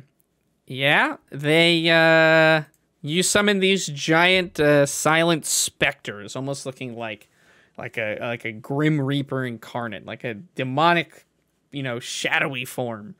You summon two giant ones. So you burn, what is that, your last sorcery point for the day? Is that or do you have any more? First spell slot, and I actually haven't used sorcery points yet because invisibility I didn't. And the That's darkness, true. I didn't, and You that- didn't. that. That's right. Even though you really should have. You didn't. I forgot. Yeah. Awesome. Yeah, okay. So that's your first one of the day. Got it. Just trying to keep relative track. You summon these giant spectral forms. The bandit captain doesn't look overly intimidated. But I will say, where do you summon them exactly? Can you kind of give me the you can kind of draw. There's like a draw tool that you can use. Draw tool. Draw. Draw. Basically 15 foot, each one is 5. Yeah. So there's like one here. Could you see that? I don't see it. Can I wait? Marker here. Can you see this? I can. One of them here Okay. and one of them here. All right. Got it. Okay. All right. Spectres. The specters. Got it. Okay. Sounds good. You summon these two. We'll say the two. Thank you for the clarifying drawings there as well. They're very To, scary. so that I spectres. make sure that I don't forget. They're not puddles. Okay. Okay. That's we'll leave your turn at that. They don't have their turns yet, so I can't do anything with that yet. Is that going to be it for your turn though, sir? Yes.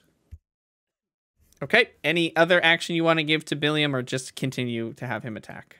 Continue the attack, Billiam. You're doing great. Okay. Ash, it is your turn.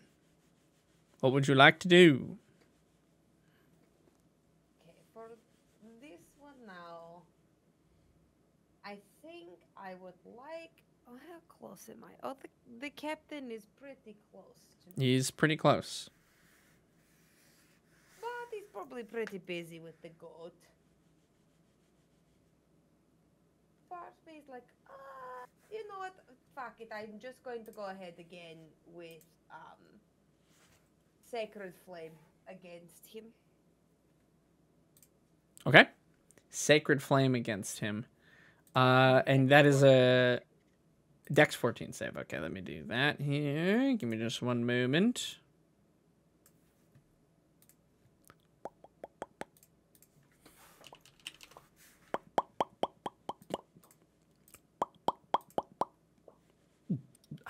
He fails. Excellent. I will now roll my d8. And I got a solid and very incredible, formidable, some might say, very girthy one. Nice. The Hell best yeah. one. Hell yeah, dude.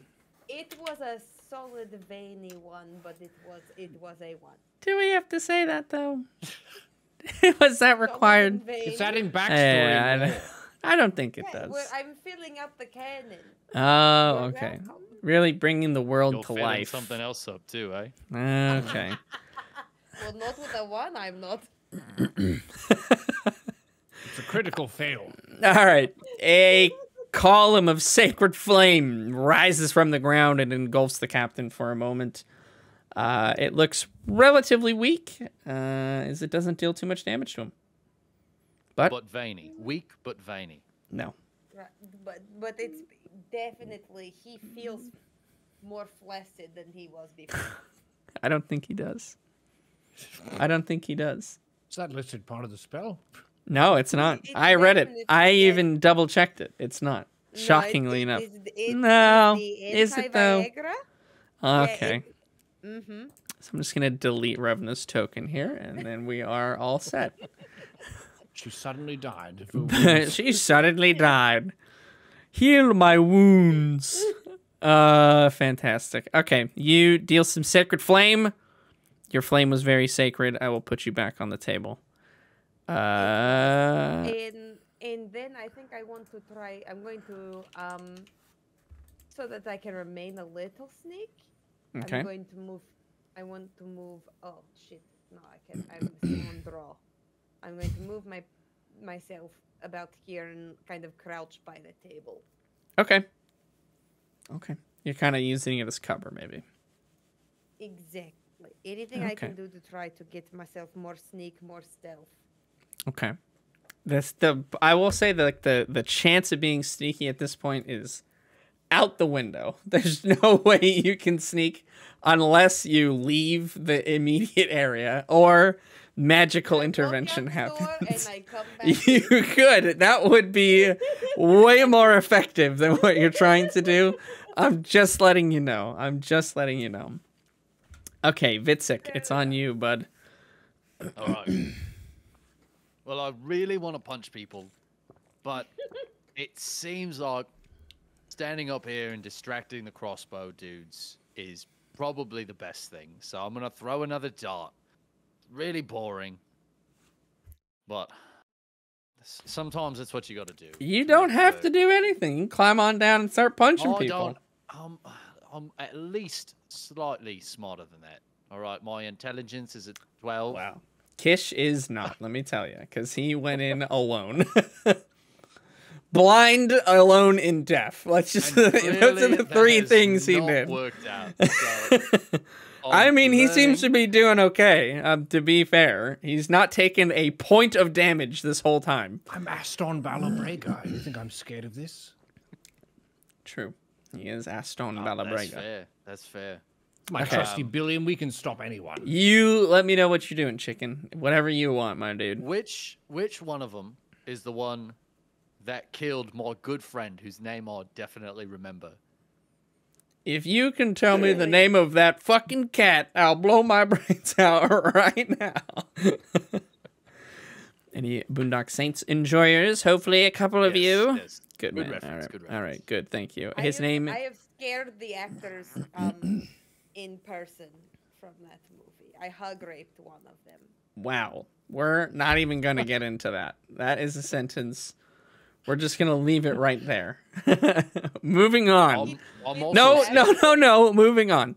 The one that killed Cerulean, your good friend and pal, whose name you certainly Cerulean, yes, remember, of course. is Yes. Crossbow Bandit, who's taken 5 damage. So this guy right here in the middle. Oh, good. I've already damaged him.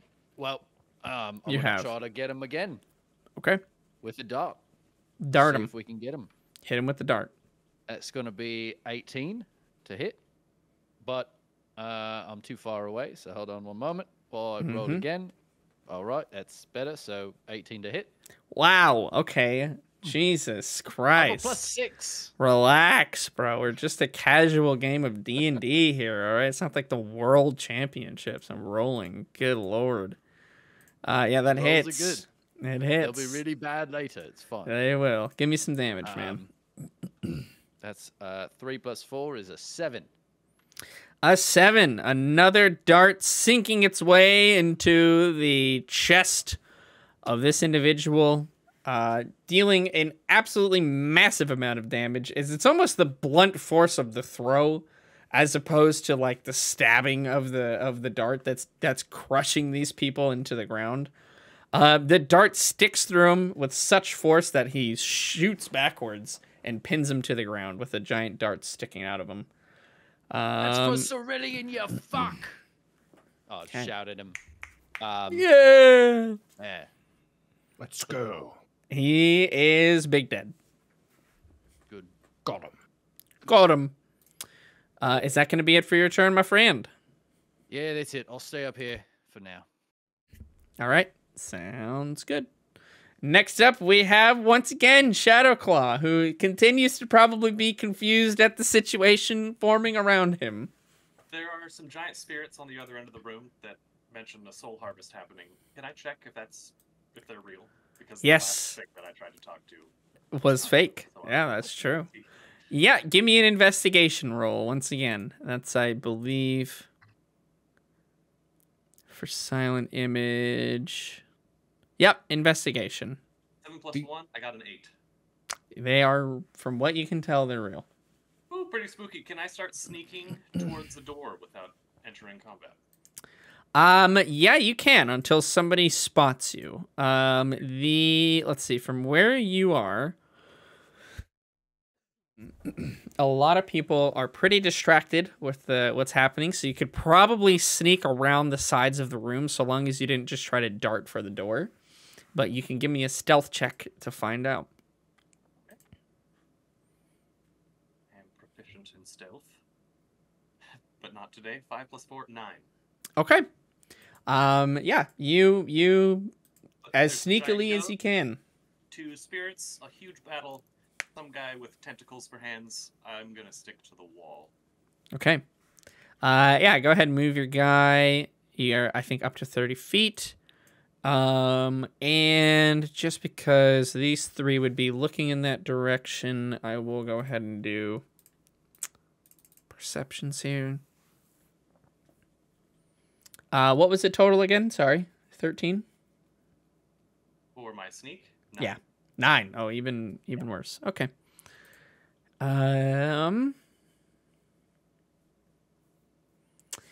Even with a little bump in your favor, 2 of the crossbow individuals immediately go, "Hey, who's that over there? There's another one. They're spawning like rats." And point at you. You are instantly seen as you sneak along the wall, unable to be that sneaky. And you can go ahead and we'll just keep that spot in combat for you. You know you've been seen. It's now time to pick a side or choose what you're going to do, but that will probably happen next turn. We'll go ahead and go with the bandits. One of them is actually going to keep running. He's going to try to smash his way through one of these windows and start running along the alleyway here because he is scared. The other 2, one of the crossbowmen, don't you do it. What are you doing? What is that? Sorry, I forgot to select that. I see you. Selected, you can delete that. My bad. It has been And there's deleted. a third spectre over here. I think I know exactly where the third spectre would be, but I'm not going to draw it out of respect. It's is wide. Maybe you should. We should Vitzik- be very visual. Vitzik has kind of fucked you guys up, so they're both gonna shoot against you. They're gonna move a bit farther Yeah. back, though. They're gonna try. See how much damage they get done. And then they will do some rolls against you. Both of them shooting quite wide, not even really getting close to you, just completely missing. Yeah. All right. Now, these individuals down here, Big Boss Man is not intimidated by whatever shadowy demons that you have summoned. He is in it to win it, and he thinks he can kill all of you by himself if need be. His 3 flunkies, however, might not be so courageous.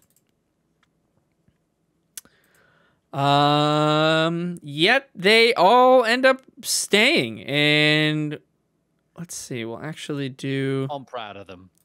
Good for them. Yeah, you know, they managed to actually do it. That's crazy. Okay, yeah, they are able to pass. This guy in the front passes his investigation roll, and is able to see that they are just illusions, and he actually now can see through them. And he shouts to his friends behind, "They're fake! Don't let them trick you again! Like on that rope nonsense! Those aren't real! Don't you run away! We're with the captain! Ah, the captain!" And the More captain souls for me. feels a sense of pride. Okay. Do like that. And we'll have that guy fight him. Okay, so 2 of them are going to attack you, Kish. One of them is going to attack Billiam. What is your armor class, Neuro? My armor class is a good 12. A good 12. All right, let's see about that. Not good enough, I'm afraid, as one of them critically hits you, and the other one also manages to hit you. So that is going to be...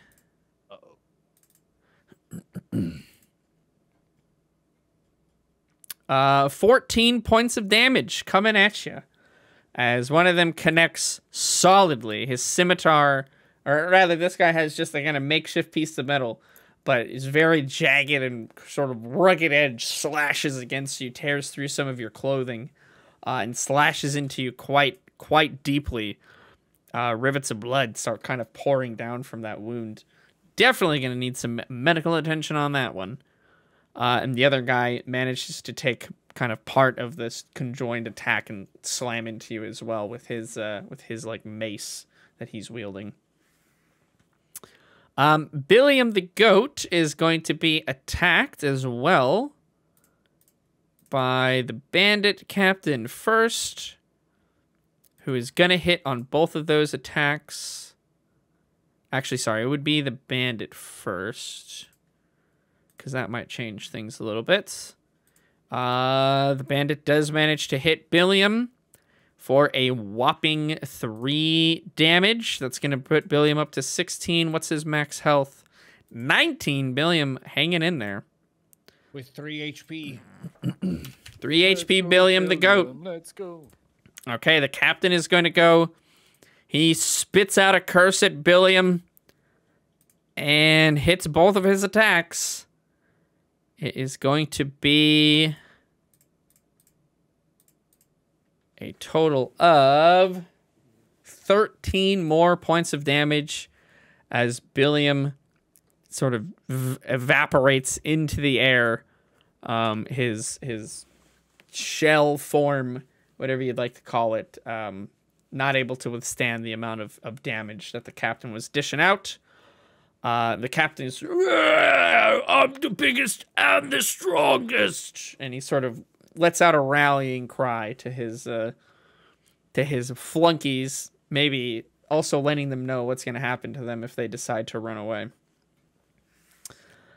Kish, that's back up to your turn. It looks like, unfortunately, the intimidation didn't work, as they were able to see through illusion number 2. Even though you didn't cast the first one, they kind of are a bit more wary of this situation now. Yes. All right. I won't give up now. Oh, that's good. The first thing that I will do as a bonus action, I will use my second of the day, Blessing of the Raven Queen, teleport 30 feet away from my current position, which honestly, Jesus my current position is not Christ. a good one. It's bad. It's a bad one, in fact. I would go so far as to say. It's the grab this move. Does that work? Okay. Still learning this. Yeah, it's a What's a so different funny? system.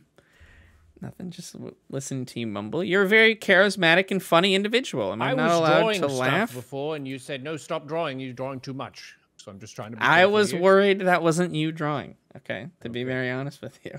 No, it wasn't me drawing. I don't know who it So- would have been, but I was worried it wasn't you. All right. So I will. Can I see Yes. 5, 10, 15, 20, 25, 30? Do I have line of sight to the doorway? Of course. Oh, well then I will teleport. Yeah, absolutely. Yeah, you sure do, Chief. Excellent. All right, that's my second one for the day. I cannot do that again. Both boxes are checked. Boom, now, boom. I do have one sorcery point remaining, and I will spend it. But because I have no offense rank 1 spells, that was a stupid decision after playing Baldur's Gate. I will do Well, a you, twinned chill touch, okay. and I will do it on Mr. Big Bossman and the gentleman next to him. Okay, what's the range of chill touch? One moment. Oh, it's huge. 120 feet. That's massive. You create a ghostly skeletal hand in the space of a creature within range. Make a ranged spell attack against the creature to assail it with the Chill of the Grave. On a hit, the target takes 1d8 necrotic and can't regain hit points until the start of your next turn. Oh my gosh. Until then, it clings to the target. Yeah. Yeah. Okay. So you're going to twin spell chill touch against the captain guy and which other one? The one closest to him. This guy. Okay. Yes. Alrighty, sounds good. What is that an attack roll? It is, yeah, so spell attack. So go ahead, D20, and then your spell attack modifier is up at the top of your spell list there. Yes, my spell attack is 6 plus 6. Okay, go ahead. D20 plus 6 rolls it. 6 plus 6 is 12. Who are you going for first? Because it does matter. Should I re-roll it then? Or So use the long as 12? we remain consistent, that's all I care about. Okay, we will use the 12 on the farman, Okay. and then rolling for the big bossman.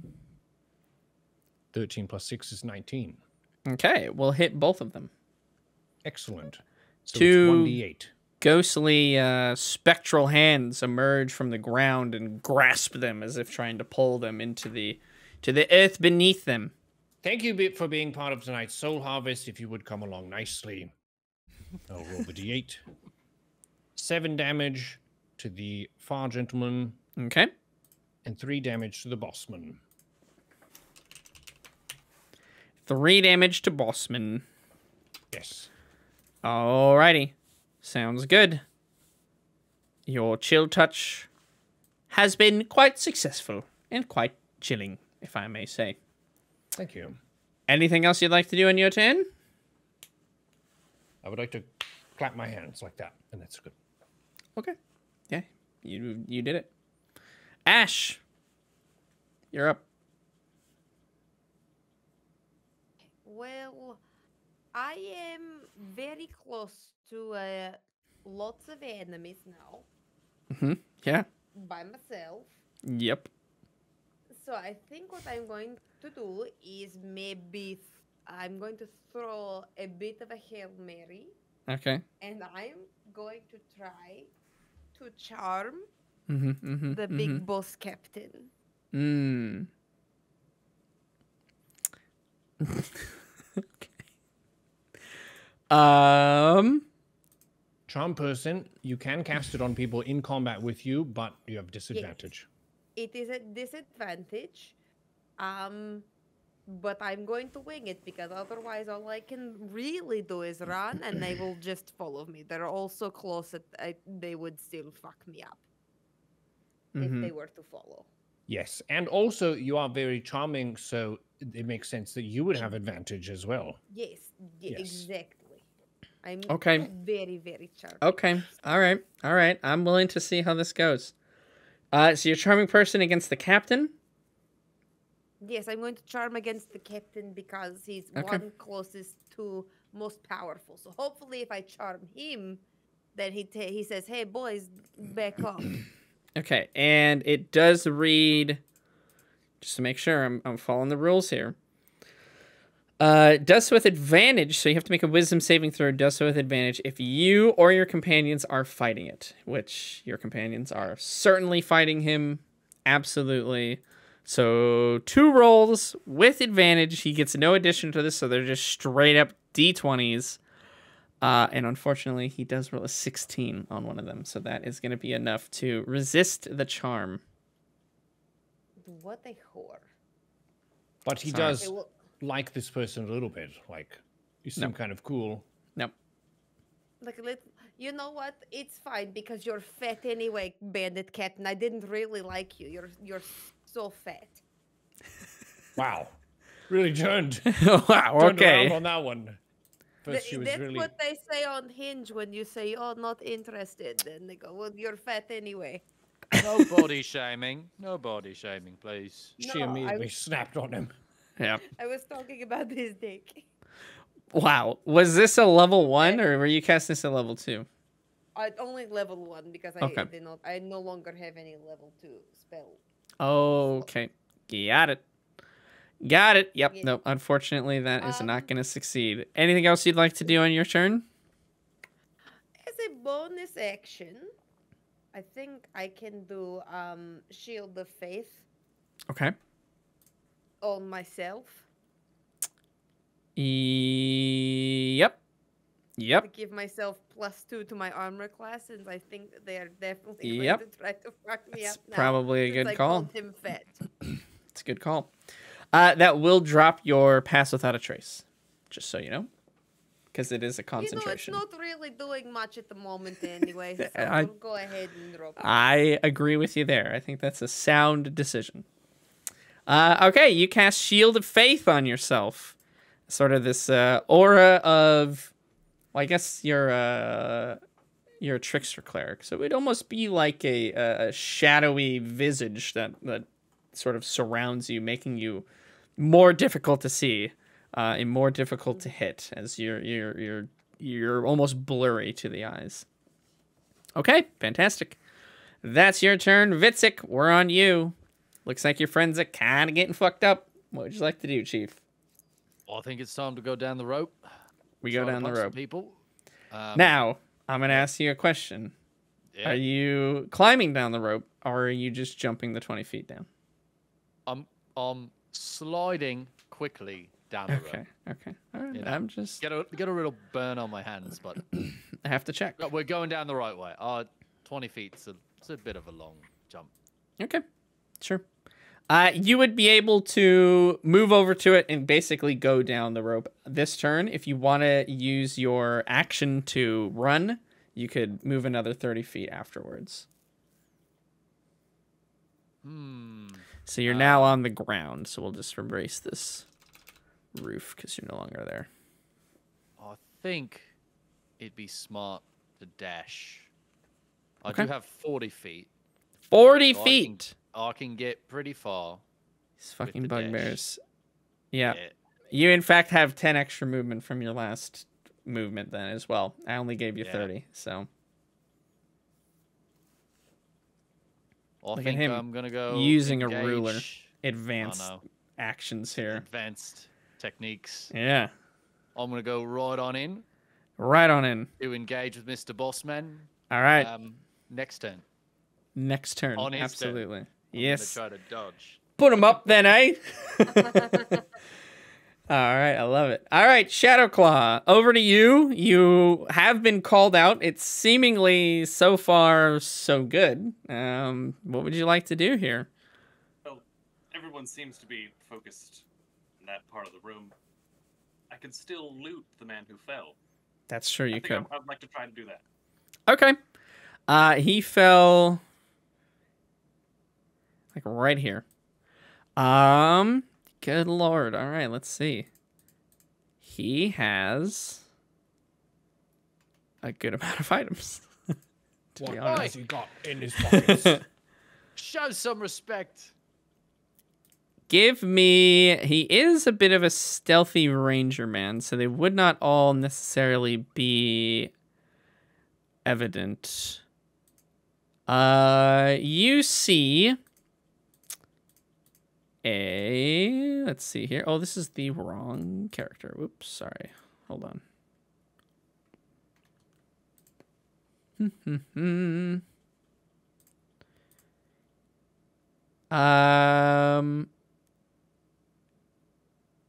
What were the other?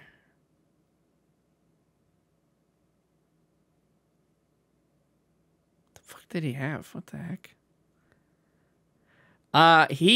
Give me a perception. Just give me, because you're kind of looting in combat, so it's not as like thorough, if you will. You're kind of trying to be quick about it. And which category? Perception check. 11 plus 5, 16. 16, okay. Of note, you see that his shoes are very fancy. He wears this amulet that's almost like a mechanical clock, almost like a pocket watch. He wears that around his neck. And he has a very odd-looking bronze key on his person. He also has 15 gold, and then his weapons as well. So he has his longbow and a scimitar, 2 scimitars. I would like to try to take the gold and the amulet. The clockwork amulet seems interesting. Okay, yeah. You do so. So And I do still will... have a bonus action? Yeah, you didn't do anything else. Okay. It doesn't seem like combat's going to be dying down anytime soon. I'd rather be safe. I will use my bonus action to wild shape. Oh boy. All right. Nightmare revealing that he is a druid. Sorry, I totally interrupted you. What did you turn into for the 3rd time? A tiger. Jeez Louise. All right, so you... I'm hoping it sounded a little more intimidating than that. Get down on all fours, and your black fur begins to change into a mixture of orange and white and black. Your armor and the equipment you're carrying sort of absorb into your body. That's like how the wild shape works. Or you can be wearing it on. Actually, what do you want to do? Do you want to have it? There's like 3 options. Absorbed in. It's Absorbed in. Just like a tiger. Got it. He's just a big ass fucking tiger. You hear a very loud roar. The heads of the warehouse all turn towards you as suddenly a giant tiger has appeared in the middle of the room. The battle continues to grow ever more chaotic. I think that's all Yeah. I can do. That is indeed. I think so as well. Let's hope. Because that's a lot. Let me see if I have a tiger. Next would be my bandits. Give me just a second. I'm going to see if I have a nice token ready to go for this. I don't think I The do. eye of the tiger. No tigers. I'll have to find one. If you're going to turn into that more often. Okay, that's fair. We'll just put a note here that you are tiger. Easy. Easy. The bandits are going to move over. And do something. Actually, they will probably just stay here, honestly. Try to keep themselves at range. This guy has fled at this point. He is not here anymore. He is runned away from this situation. He is not a fan. All right.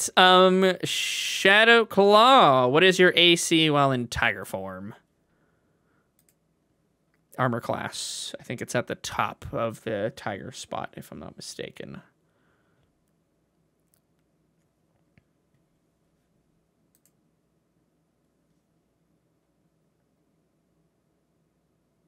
Oh, do you see it there, or are you not seeing it? can you hear me? Maybe I'm muted. What? Sorry. Yeah, I was wondering what your what the armor class of the tiger is. Armor class for the tiger is 12. 37. Easy. Okay, got it. All right. They are both going to shoot their crossbows at the wild tiger that has joined the fight. Ash, while you were gone, a giant tiger has now appeared in the center of the warehouse. So there's that now. They're both going to hit you. And they will deal a total of... Wait. Yeah, okay. A total of 11 points of damage as 2 bolts slam into the side of the tiger. Some blood starting to trickle down the side and staining your fur red as you stand over the fallen body of the previous character in this campaign. Awesome. That is them. The other bandits have moved up and are now surrounding Revna, and one of them has moved up to you, Vitzik. Vitzik, I know you're 17. Revna, what is your armor class with the Holy Shield you got going on? I am 16 now. Okay, so 2 attacks against you. Both of them seemingly passing through this like shadowy form that's now surrounding and swirling around you. Seemingly they were hitting a solid form, but again, they're swords and weapons passing through, not hitting anything at all. And Vitzik, just a completely incompetent roll from my bandit man here, who just did not have any heart in this at all whatsoever and completely misses you. Not even fucking close, to be honest. But big boss man Captain moves up and he sizes up you, Vitzik. You're a pretty tall lad, if I'm not mistaken, and so is the captain. He sees potentially a worthy challenger against his might and his brutality. He brings down his weapons upon you, his dagger and his scimitar. Both of them hitting you, in fact, connecting with the mighty Vitzik, and dealing a total of... That would be 14 points of damage as he slashes and stabs into your side and your shoulder. How much has that gotten you down to? Woof! Not a lot. 7. Not a lot. All right, we're gonna count that up. So you're 14 out of 21 right now. You're in a little bit of danger here, Chief. Gonna need to figure this one out. But that's the end of the round for them. Kish, back up to you, my man. What is the plan? Vitzik just got stabbed something ugly. We have the rust. We have the bags. We are the Bellabriga. Let's roll a d8. You used your last one. No, Thought you there was didn't. a second You've charge. got one more. You do have This one is more. the final charge. That other one was the Hat of Vermin. right. I realize I have a lot of hats. You have a lot of things. That's, That's part true. of the build here. That's Thank you for true. your patience, everyone, with this action economy, which cannot be beat. D8, what will we summon? Ah! You're joking me. What did we get? What did we get? Billiam. Billiam returns once again. Rise again. It's Billiam all day. It's just Billiam all the way down, Part of me boys. hoped for variety there, and I saw the 5, and it was like, Billiam's not done here. He's not. Where's There's unfinished business. Billiam going? Where's Billiam going? Billiam is being thrown into the fray. Right. I'll just place it, and then Let's you can put it where he's gonna be. You're welcome. Thank you. He's right here. All right, Billiam is back. And I will say, as a bonus action, Billiam, he's our goat. He's gonna ram them in the throat. No. And I think it's your action. I think it's your bonus action to throw, is it not? it's my action to throw. And it's my bonus action to command his Oh. next turn. So you don't get to command him then.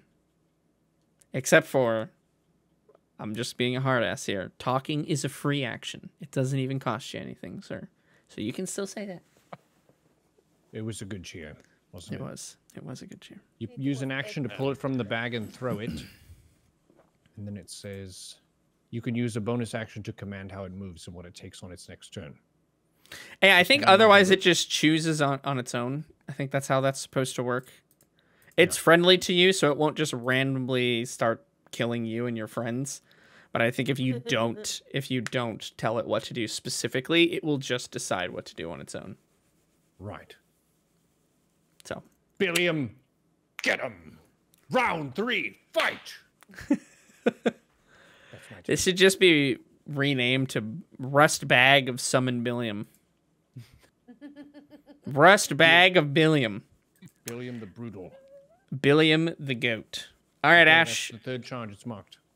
your turn. Ash, you're up. We're in a bit of danger here. What are we doing? Okay, little bit of danger. Little Can bit I, danger. Small bit. Can I try to jump over this table You here? you can, however, that comma that that will going- that will do 2 free attacks against you from those guys. Mother shitbag. It's the only way I can try to get to Vitzik. You know what? I think I have to risk it because I need Ooh, to get to she's doing it. Vitzik, you've got a true friend there. as of right now, I've not taken damage, so I think I could probably Okay. withstand a couple, but I need to help my friend. All right, so you are gonna basically just like slide over the table. I'm going to. What's the show with the car? Hardy Boys. No, the southern one. In any case, I'm going to slide across the table like it's the front of a police car. What is it? Why can't I think of it? No, it's a southern car, but the car has the. I'm pretty sure it has like the. No, but I know racetrack which one you're. built I on know it. which one you're talking about. Dukes Yeah. of Hazard. Dukes of Dukes of Hazzard. Hazard. That's the Okay, I'm one. going to slide Hardy across Boys are the like the table. investigators or something. Hardy Boys are like the, what is it? They've got a raging clue. Yeah, that's them. Okay, I yeah. thought you were talking about Scooby Doo. No. All right. 2 free attacks against you there, Ash. What is your AC again? It's 16 with the +2. One of them is gonna manage to hit you on your way out with their little makeshift sword weapon that they have. And they are going to deal a total of 4 points of damage to you as they slash out at you as you turn your back to them. That is fine. So now I am here, Yes. and I am capable of touching Vitzik. Yes. Okay, then I would like to use Cure Wounds first level slot. Okay. What does that do? 1d8 plus 4. 1d8 plus 4 it is. Go ahead and give me the which roll. Is an 8 plus 4, so eat Whoa. these 12 healing points, Vitzik. Okay. Oh, I Bit feel sick. much better. Thank you. 2 damage only on that man as your wounds begin to close up naturally. They sort of supercharged healing effect, this shadowy almost essence pouring into your arm and your body, stitching up those wounds for you, not leaving a trace behind, as you feel much better. Well done. Well played. Is that the end of the turn? Yes, I don't think any of my bonus actions are. I think I only have one bonus action, really, but then. Well. No, that's first slot. Yeah, that's it. I'm done. Okay. Vitzik, we're on to you. Feeling way better than before. Yeah, feeling real good. Ready to punch this fucking captain in the face. So I'm Okay. to get him. Get See him. if I can do it. That is a 17. A 17 is enough to hit. Absolutely. Get him. Very good, very good, very good. The 6 damage. Okay, 6 damage. And you're out of key points, if I'm not mistaken, right? So you I don't have am. any special I- fancy dance. No special fancy, but I do get another attack. I'm You just waiting to see do. if he stays up. Oh, yeah, he's up. He's All right. he's He's a big fucking. he's a bit of a Alright, bruiser. He's a alright. bit of a bruiser, this one. He's I'll got some try it HP again. behind him. I got the same roll, so that's another 17. All right, that is gonna That's the lucky number today. that's gonna hit him as well. Give me a damage. And that's going to be 7 damage. Okay, You hit him with the old 1-2, the left hook, right hook, smashing in his face a little bit. You feel like you broke a bit of his cheekbone as well in one of those punches, and his nose is a little bit crooked, even more crooked than it was before. But he lets out a grimace and a snarl and spits out one of his teeth, and he looks like he's ready to fight. He's not going down yet. He's a tough son of a bee. He's a tough son bee. All right. Nightmare, Shadowclaw, we're on to you, my man. You have been attacked by those crossbowmen.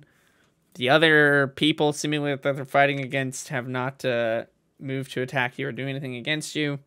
Play this as you will. Okay, I think I will dash as my movement. Okay. Same, which doubles my movement of 40 to 80, and I would just like to move to be in range. Yeah. Speed is 40 feet. Wow. Okay. Nice. I'll be right there. And then I still have a bonus action, which, as a Circle of the Moon druid, I can use a spell slot to regain 1d8 of hit points. Okay. Those arrows mean nothing. Those dots are puny thumbtacks. Go ahead and give me some healing. Let me know what you get. I rolled a 1. Okay, there, that's I get a hit something. point. Heal to health. 1 hit point returns. You feel a little better. Nice. Okay, yeah, you And heal I by 1. snarl at the crossbowman who just shot me. Okay, they are a bit intimidated as a big tiger has just fucking sprinted 80 feet in 5 seconds over to them, and it looks like got a little bit healthier in the meantime. So One of they're the a little little cuts on it just became like slightly smaller Shoop. of a cut. yeah. Like, I don't know about that. Okay, it is on to the bandits' turns. Let's go ahead and do this. Try to pile in here a little bit as much as they can. 2 bandits are going to attack you, Vitzik. But you have a 17 AC, so let's see if they're able to get it. One of them is going to be successful in their attacks. Damn. And they are going to deal a total of 6 points of damage to you. Oh. As one of their swords slashes down into your side, reopening one of the recently closed wounds that you just got healed. I just healed that! Son of a gun. Not again. And then Ash against you. The one bandit is going to attack you and will not be able to hit you there. So not even close on that one. Bandit Captain still going to go toe-to-toe with Vitzik. Once again, slashing out with his sword and his dagger, but you seemingly have gotten a bit of his rhythm and understand his movements a bit more as you're able to duck and dodge out of the way of both of his attacks. Missing both of them against you, man. So well done. That is going to be their turn. The crossbowmen do not want to get hit by tigers, so they're going to disengage as their action, which avoids any free attacks against them, and then they're going to try to move away. Okay. They'll move back to over here. All right. So they don't get to do anything else for their turn, but they are going to move away. The tiger, big, scary, don't really want to deal with it. All right. That's the bandits' turns. Kish, back up to you. You have Kish and Billiam both get to go. You told Billiam to fight last turn. What does he do? Billiam will charge Bandit 7. Bandit 7. And with the charge, Giant Goat. To open that up again, we got the Giant Goat again. Billiam is just a main character in this campaign. All right. Billiam charge, if it moves 20 feet forward, takes an extra 5 bludgeoning damage.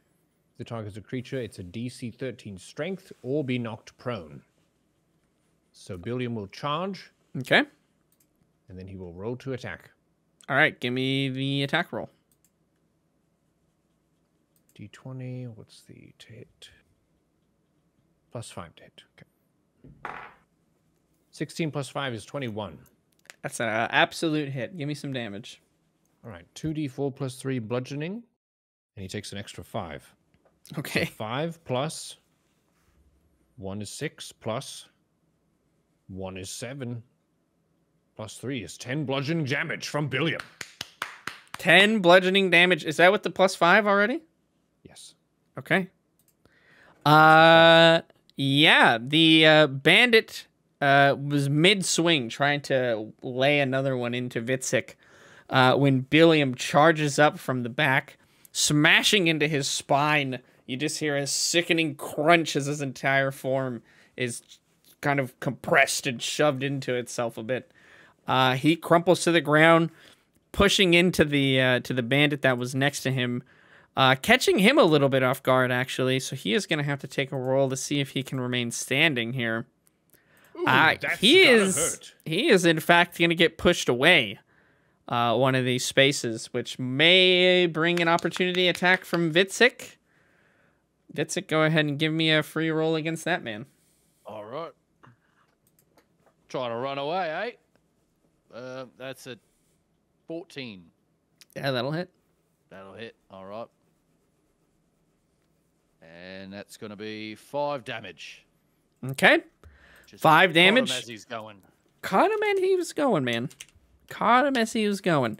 Yeah, pushed away, and you sort of lash out with one of those inky tendrils from your tattoo, and smash him across the face with the force of your monk-like fists. Billiam, killing once again. There's a murderous goat on the loose, and his name is Billiam.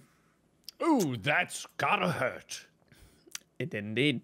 He's Kish, the real hero of this campaign. you still have an action. You still get your turn. What would we like to do, sir? I will cast my very chilling touch upon him.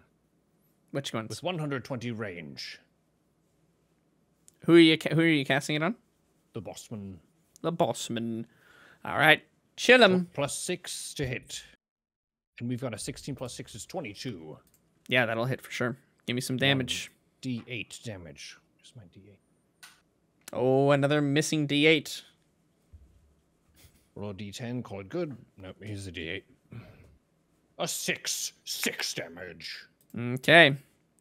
He's looking worse for wear, that's for sure. He's taken 36 points of damage so far. But he's still standing. Once again, those spectral, skeletal hands kind of come up through the ground and try to pull him down. That chilling touch, sapping away what little strength he has remaining. No healing for you. Okay, any other actions you want to do on your turn, sir? Anything Oh, else? God, that is a mighty tiger over there. When did this tiger get in the room? I would say to myself. Okay. It has thusly been said. Speaking of Tiger, Shadowclaw, it is on you now. You've scared the bandits away, but I don't think they're too out of range of your strikes if you want to run over to them. What would you like to do, man? Here, the bandits haven't fought a tiger before because I can pounce. Okay. If I move 20 feet in a straight line and then claw somebody, they have to roll a strength check to keep them going prone. Wow. Precisely that. Okay. Well, shit. Go ahead and give me an attack roll. So that's going to be D20 plus 5 to hit there. And let me know what you get. 15 plus 5 is 20. Okay, that is absolutely going to hit. And then give me the damage. So it looks like that's a D10 plus 3. That's for bite, and this is claw. Oh, this is claw. D8. Oh, thanks for keeping me honest. 5 plus 3, 8. All right, that's a pretty good roll. You pounce across the room to this hapless bandit who's already been wounded by, I believe, a bolt that's been thrown back at him. You maul him to death, slashing open his neck and chest. He bleeds out quickly, screams of terror as he gets mauled to death by a tiger. Quite a terrifying way to die, but he is dead as fuck. Oof. He doesn't have to roll Soul the. for the soul harvest. Good job, Tiger. Enjoy it. That's a good tiger over there. I like that, Tiger. Fantastic. That is gonna be your turn. There's only a few bandits left here, and they are not looking too good. Bandit gonna move up over here. Or sorry, anything else you wanted to do, Nightmare, before your turn? I know you have to go kind of soon, so I want to try to get us going. I'll just... I can move without disengaging right here. Yeah. I don't remember if D&D makes you take your entire movement, to be honest. I think you can split it up. I think you can split it, though. I don't see why you couldn't. It's one of those weird things that's changed over the ages. It hardly matters. My turn is pretty much done. It hardly makes a difference. We'll just go ahead and say yes, because I believe that you can. So, yeah. You're the we'll DM. just- You can make it whatever you want it to be. We'll Do it just in Baldur's first... Gate, I'll throw a potion next. Don't you dare. You will. Go ahead and throw it. Listen, throw the potion. See what fucking happens. Your healing potion splashes against the ground. And soaks into the wood. Yeah, The wood exactly. is slightly more repaired. Okay, the bandits, one attack against you, Vitzik, and then one attack against Revna. Vitzik, you are missed completely. Revna, however, is hit. And you are going to take a total of 6 points of damage. And we'll have to make a concentration roll, which I always forget every single time that I have to make somebody make this check. And you would imagine typing in concentration. Oh my god, where is it? All right.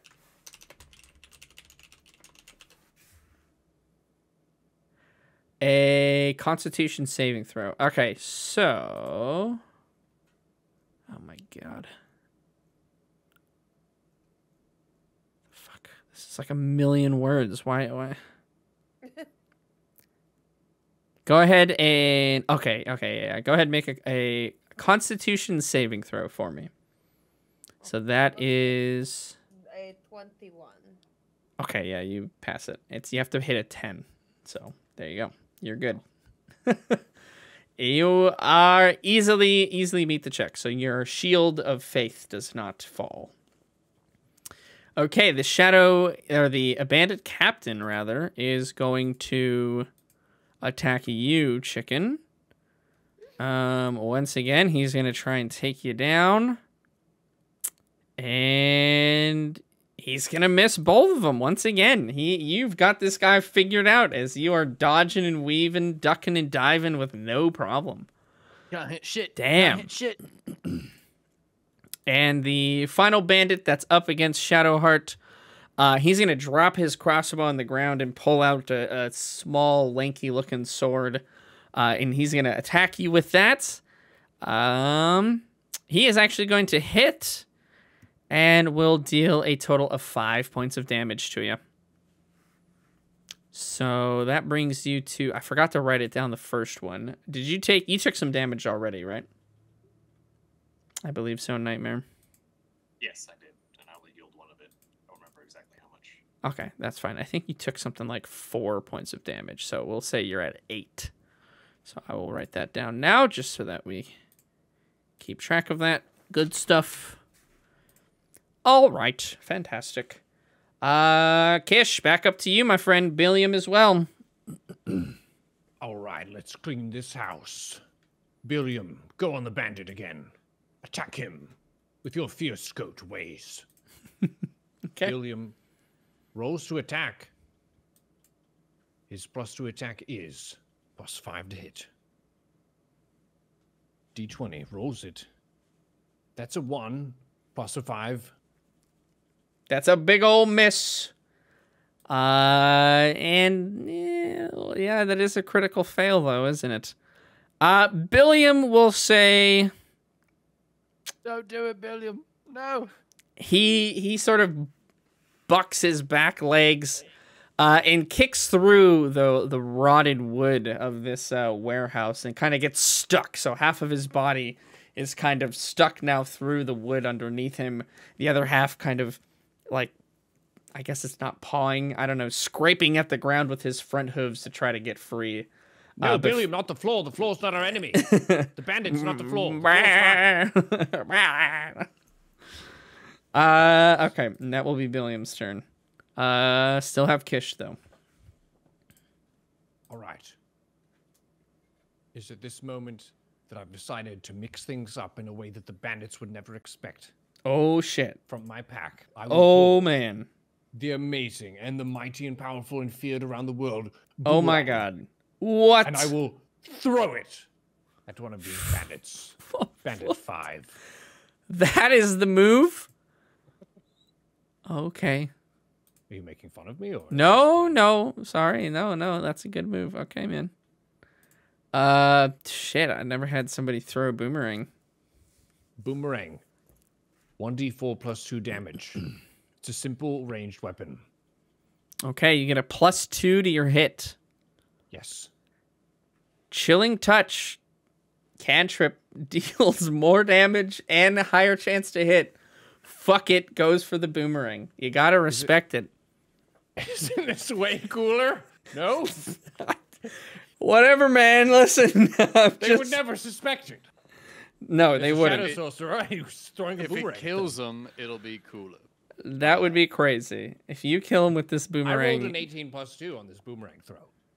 yeah, that's a hit. You throw the boomerang at him, and that hits him. Okay. D4. It's a 3 me plus that. 2 is 5. All right. 5 damage. 5 damage to the boss man, right? Yes. All right. Slowly but surely, you guys are chipping him away. It seems like by the most like least effective means necessary, you're slowly killing this guy. By 1,000 years. And Amazing. That's my turn. Amazing. Okay. All right, that's your turn. And you hit him, to be fair. Ash, it's up to you now. You see Kish pull out the fearsome boomerang and throw it and hit the captain in the head. Okay, well, if he's pulling out the boomerang, then I feel like I need to pull out my whip. And I am going to go full Indiana Jones on the bandit captain and try to just really, really spank him with the whip. Okay. Give me the hit. Hit is 19. Wow. These are some rolls.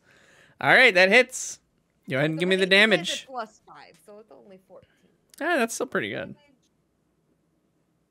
1d4 plus 3. And it's a 4 plus 3 for 7 points of whippy damage. Okay. Yeah, you bust out a whip, potentially the least effective weapon there is, second only to the boomerang. And you Max damage of my whip is the same as max damage of my mace and my daggers. That's, you know what? I have That's true. ineffective weapons on all accounts. But just hold fast in that more effective than a boomerang. You know that. Know that. I think we need to normalize spellcasters being allowed to use melee and physical weapons sometimes. I don't know why he's shaming us. She's a cleric. She can use a whip if she wants to. That's right. She can slap him if she wants to. Oh no. Ash's whip attack was quite good. Yeah. All right, 7 points of damage. That's solid. That's a solid amount of damage for sure. Vitzik, do you want to actually attack people? I mean, my max damage is the same as the max damage of that whip. So, yeah, let me use these really good weapons. More fists, you know, really sophisticated here. Is the boss man still alive? He's still alive. He's still going, Alright. man. He's Well, still going. Let's see if I can stop him at all. Okay. Let's see That it. is a 14. A 14 to hit is not enough. Not enough. Both of you just missing attacks, missing attacks, missing attacks. Damn. Do I get my bonus action second attack if I don't hit the first one? When you use the attack action with an unarmed strike or monk weapon, yeah, you still get it. You just have to use it. So yeah, you get. Let's try again. That was a 20. Okay. Much better. That's good. Much better. Much Makes up better. for it a little bit. So give me your normal attack, and it will be plus 12. Gonna be a 5 plus 12. Yeah. Or are you? No, Sorry, it's plus- gonna be plus 8. I was just Right, adding in the 5 plus 4 8. as well. I see. Okay, then so it's 13. Nice. Okay. Yeah. All right. Ah, So that is 61. He is still standing, barely. He's crawling by as the blood is pouring out of this man's body at an alarming rate. He is broken and bruised, battered and bashed. He's got slices and cuts everywhere. His face. Bath salts. Like how does This is the stats of this guy. I don't know. I'm just using them. 61. He's got more hit points than all of us combined. I mean, he's a strong He's dude. level 12. Listen, before this, you had Hellscream in your party who dealt like 36 points of damage in one turn or some and then shit, you, okay? you just killed him at the start of the fight so that you didn't Well, have to fucking play the character It's anymore. not my fault he building. left. It gave us. You're He like, killed yeah, 2 they people. just- Here's He my killed they 2 just keep people. shooting at him. He killed 2 Alright. people. creatine and 2 for shit 1. Every battle. He's so swole. He's almost It dead. was our He's damage, almost like- dead. He's almost dead. You have a Got it, tiger got it, now. got it. He's not really helping us, is he? He kind of is. All right. Tiger All right. style. Speaking of tigers, it's Mr. Shadowclaw's turn. I will bite the poor crossbowman Okay. still in range of me. All right. Give me a hit on the poor crossbowman. With a Shadow claw. Tang Claw ain't nothing to fuck with. 3. 3. Okay. Yep. 3 plus 5. That's going to be 8. Even that mighty 8 is going to be not enough. Unfortunate. Do you want to move away? Anything like that? You still have the other actions on your turn. Totally up to you if you want to take them. Or if you're happy chilling there until your next turn. I will circle behind him menacingly Okay. and end my turn. He has been menaced and circled. Wow. He That was very feels menacing. he feels uneasy. Bandits, once again, they're all just gonna do the same things they did last time because they're fighting for their lives at this point. Chicken, Vitsik, you do get hit by your bandit. Ash, you do not get hit by your bandit. Damn it. Vitsik, Bandits you are with the good taking rolls. you're taking a total of 4 points of damage, my dude. Ow. Fuck. I didn't try. I don't think you had a. Let's see. I think you were only taking 6 damage at this point though, because you got healed for so much. No, I'm Or- down to 9. Oh, well, never mind. Taking 11 points. I'll let you track your HPs for sure. Okay, sounds good. Yeah, If you want painful. bring me No, up a that's few, okay. fine. No, that's I okay. also have 9 HP just for reference. 9 HP gang. Got it. The bandit fighting you, Shadowclaw, is also going to make an attack and see if he can hit. He does indeed. And we'll deal a total of 3 points of damage to you. So that will be... I'll help you track this one. 11 for now. Usually I'll have players track their own HP, but I'll help you out with this one. Okay, the bandit captain. His last fucking potential action on this earth is going to be attacking Chicken Man once again. Hits one of his attacks, just his dagger, unfortunately, so not his strong attack.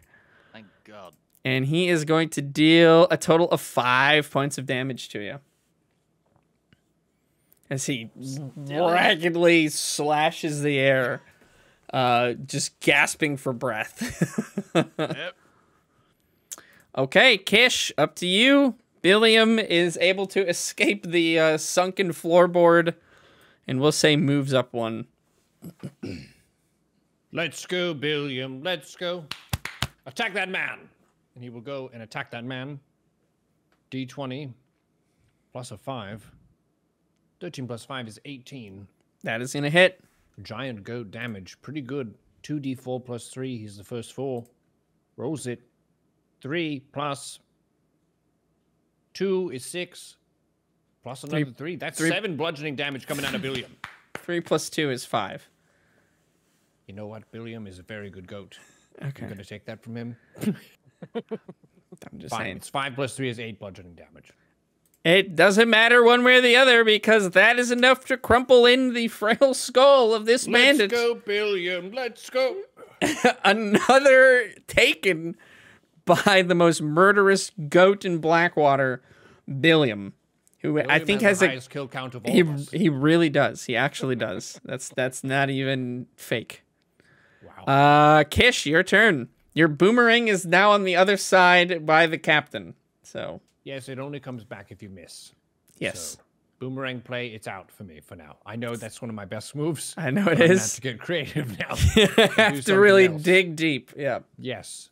So I was thinking of going back to the old school, back to the roots with a chilled touch. Okay. Plus Chilled 6 to touch. hit. Going Let's for do it. D20 plus 6. It's a 3, but plus a 6 is 9. 9. The chill touch. After striking this man with what seems like 4 skeletal hands, finally saps enough of his strength, brings him down to the knees, and his skin turns a cold, sort of clammy gray as he shivers and shudders, his last breath escaping his lungs. And the, I don't know, what do they call it? A death, what is it, a death rattle? It's a really... Death knell. lifeless on the ground. The bandit captain has been slain. Shadow magic rocks. Immediately, the bandits notice their captain fall and throw down their weapons and go, I'm out. I'm not, listen, I don't care. And they raise their hands. They say, we don't want any trouble. We were just doing whatever he told us to do. Quick question for you, everyone who's surrendering. Would you like your souls harvested or not? They said, I just want to get out of here. I just want to get out of here. So no soul harvesting for you. Because we could do like this with you too. And I'll point to the ash. Well, carry on then. If you're not into it, that's fine. Okay, so you're letting them leave? Yeah, why not? We're not here for them. I'm Okay. not letting the bandit that shot me go. You killed him. He's dead. There's a... Oh, I guess both of them technically did shoot you. Yeah, Okay. I'll kill this guy. All right. Fair enough. The bandit by the entrance is going to try to make his way outside. Absolutely killable by anybody who wants to attack him. But if you're not going to do anything, he's going to run away. Can I just stick my leg out just to mess with him a little bit? Yes. He trips and falls down the stairs. And tries to pick himself up and run away as he sort of scrapes against the ground and scurries step. away. All right, you said you're not letting this guy go. No. Okay, give me... You don't even need to give me an attack roll. He is surrendered. He's not doing anything, so this is just called a coup de grace, essentially. You're killing a defenseless target, essentially. What's that? I'll try to bite him in the neck. Yeah, you don't try, you do it as blood splashes down your throat, across your fur, and onto the ground as he bleeds out, kind of gasping, choking on his own blood, and dies. All right, there you go. The warehouse has been cleared out. The stench of death surrounds you as the corpses of many a foe lay strewn at your feet. And one. And one ally. That is true. I think that is probably a good spot to call it for tonight. We're a little over time. Nightmare is towards the East Coast, so it is very late for him. So we're gonna wrap it up here for the night. We'll do the looting and all of that stuff at the start of the next session. But I just want to say, wonderful to be back, guys. Thank you for being patient. Thank you for still coming back and playing this campaign with me, Nightmare. It's wonderful to have you, man. I hope you're enjoying the campaign so far. Looking forward to see what Shadowclaw can do for them in the future. Big up Shadowclaw, joining the crew. Let's go. Let's go. But fantastic. Style. We will try to have another session of Crowns and Smoke within the next 6 months. I think that's about our average at this point. No, we will try. I really do want this to try to at least be a monthly series, if not a little more often. I don't have infinity time anymore, though, so it is a bit harder for me to do these. But I still want to make sure that I make time for you guys and for these campaigns. So we'll go ahead and call it there. Everybody, thank you so much for hanging out. From everyone over at the Crowns and Smoke department, we'll see you in the next one. Take care, all. And bye-bye.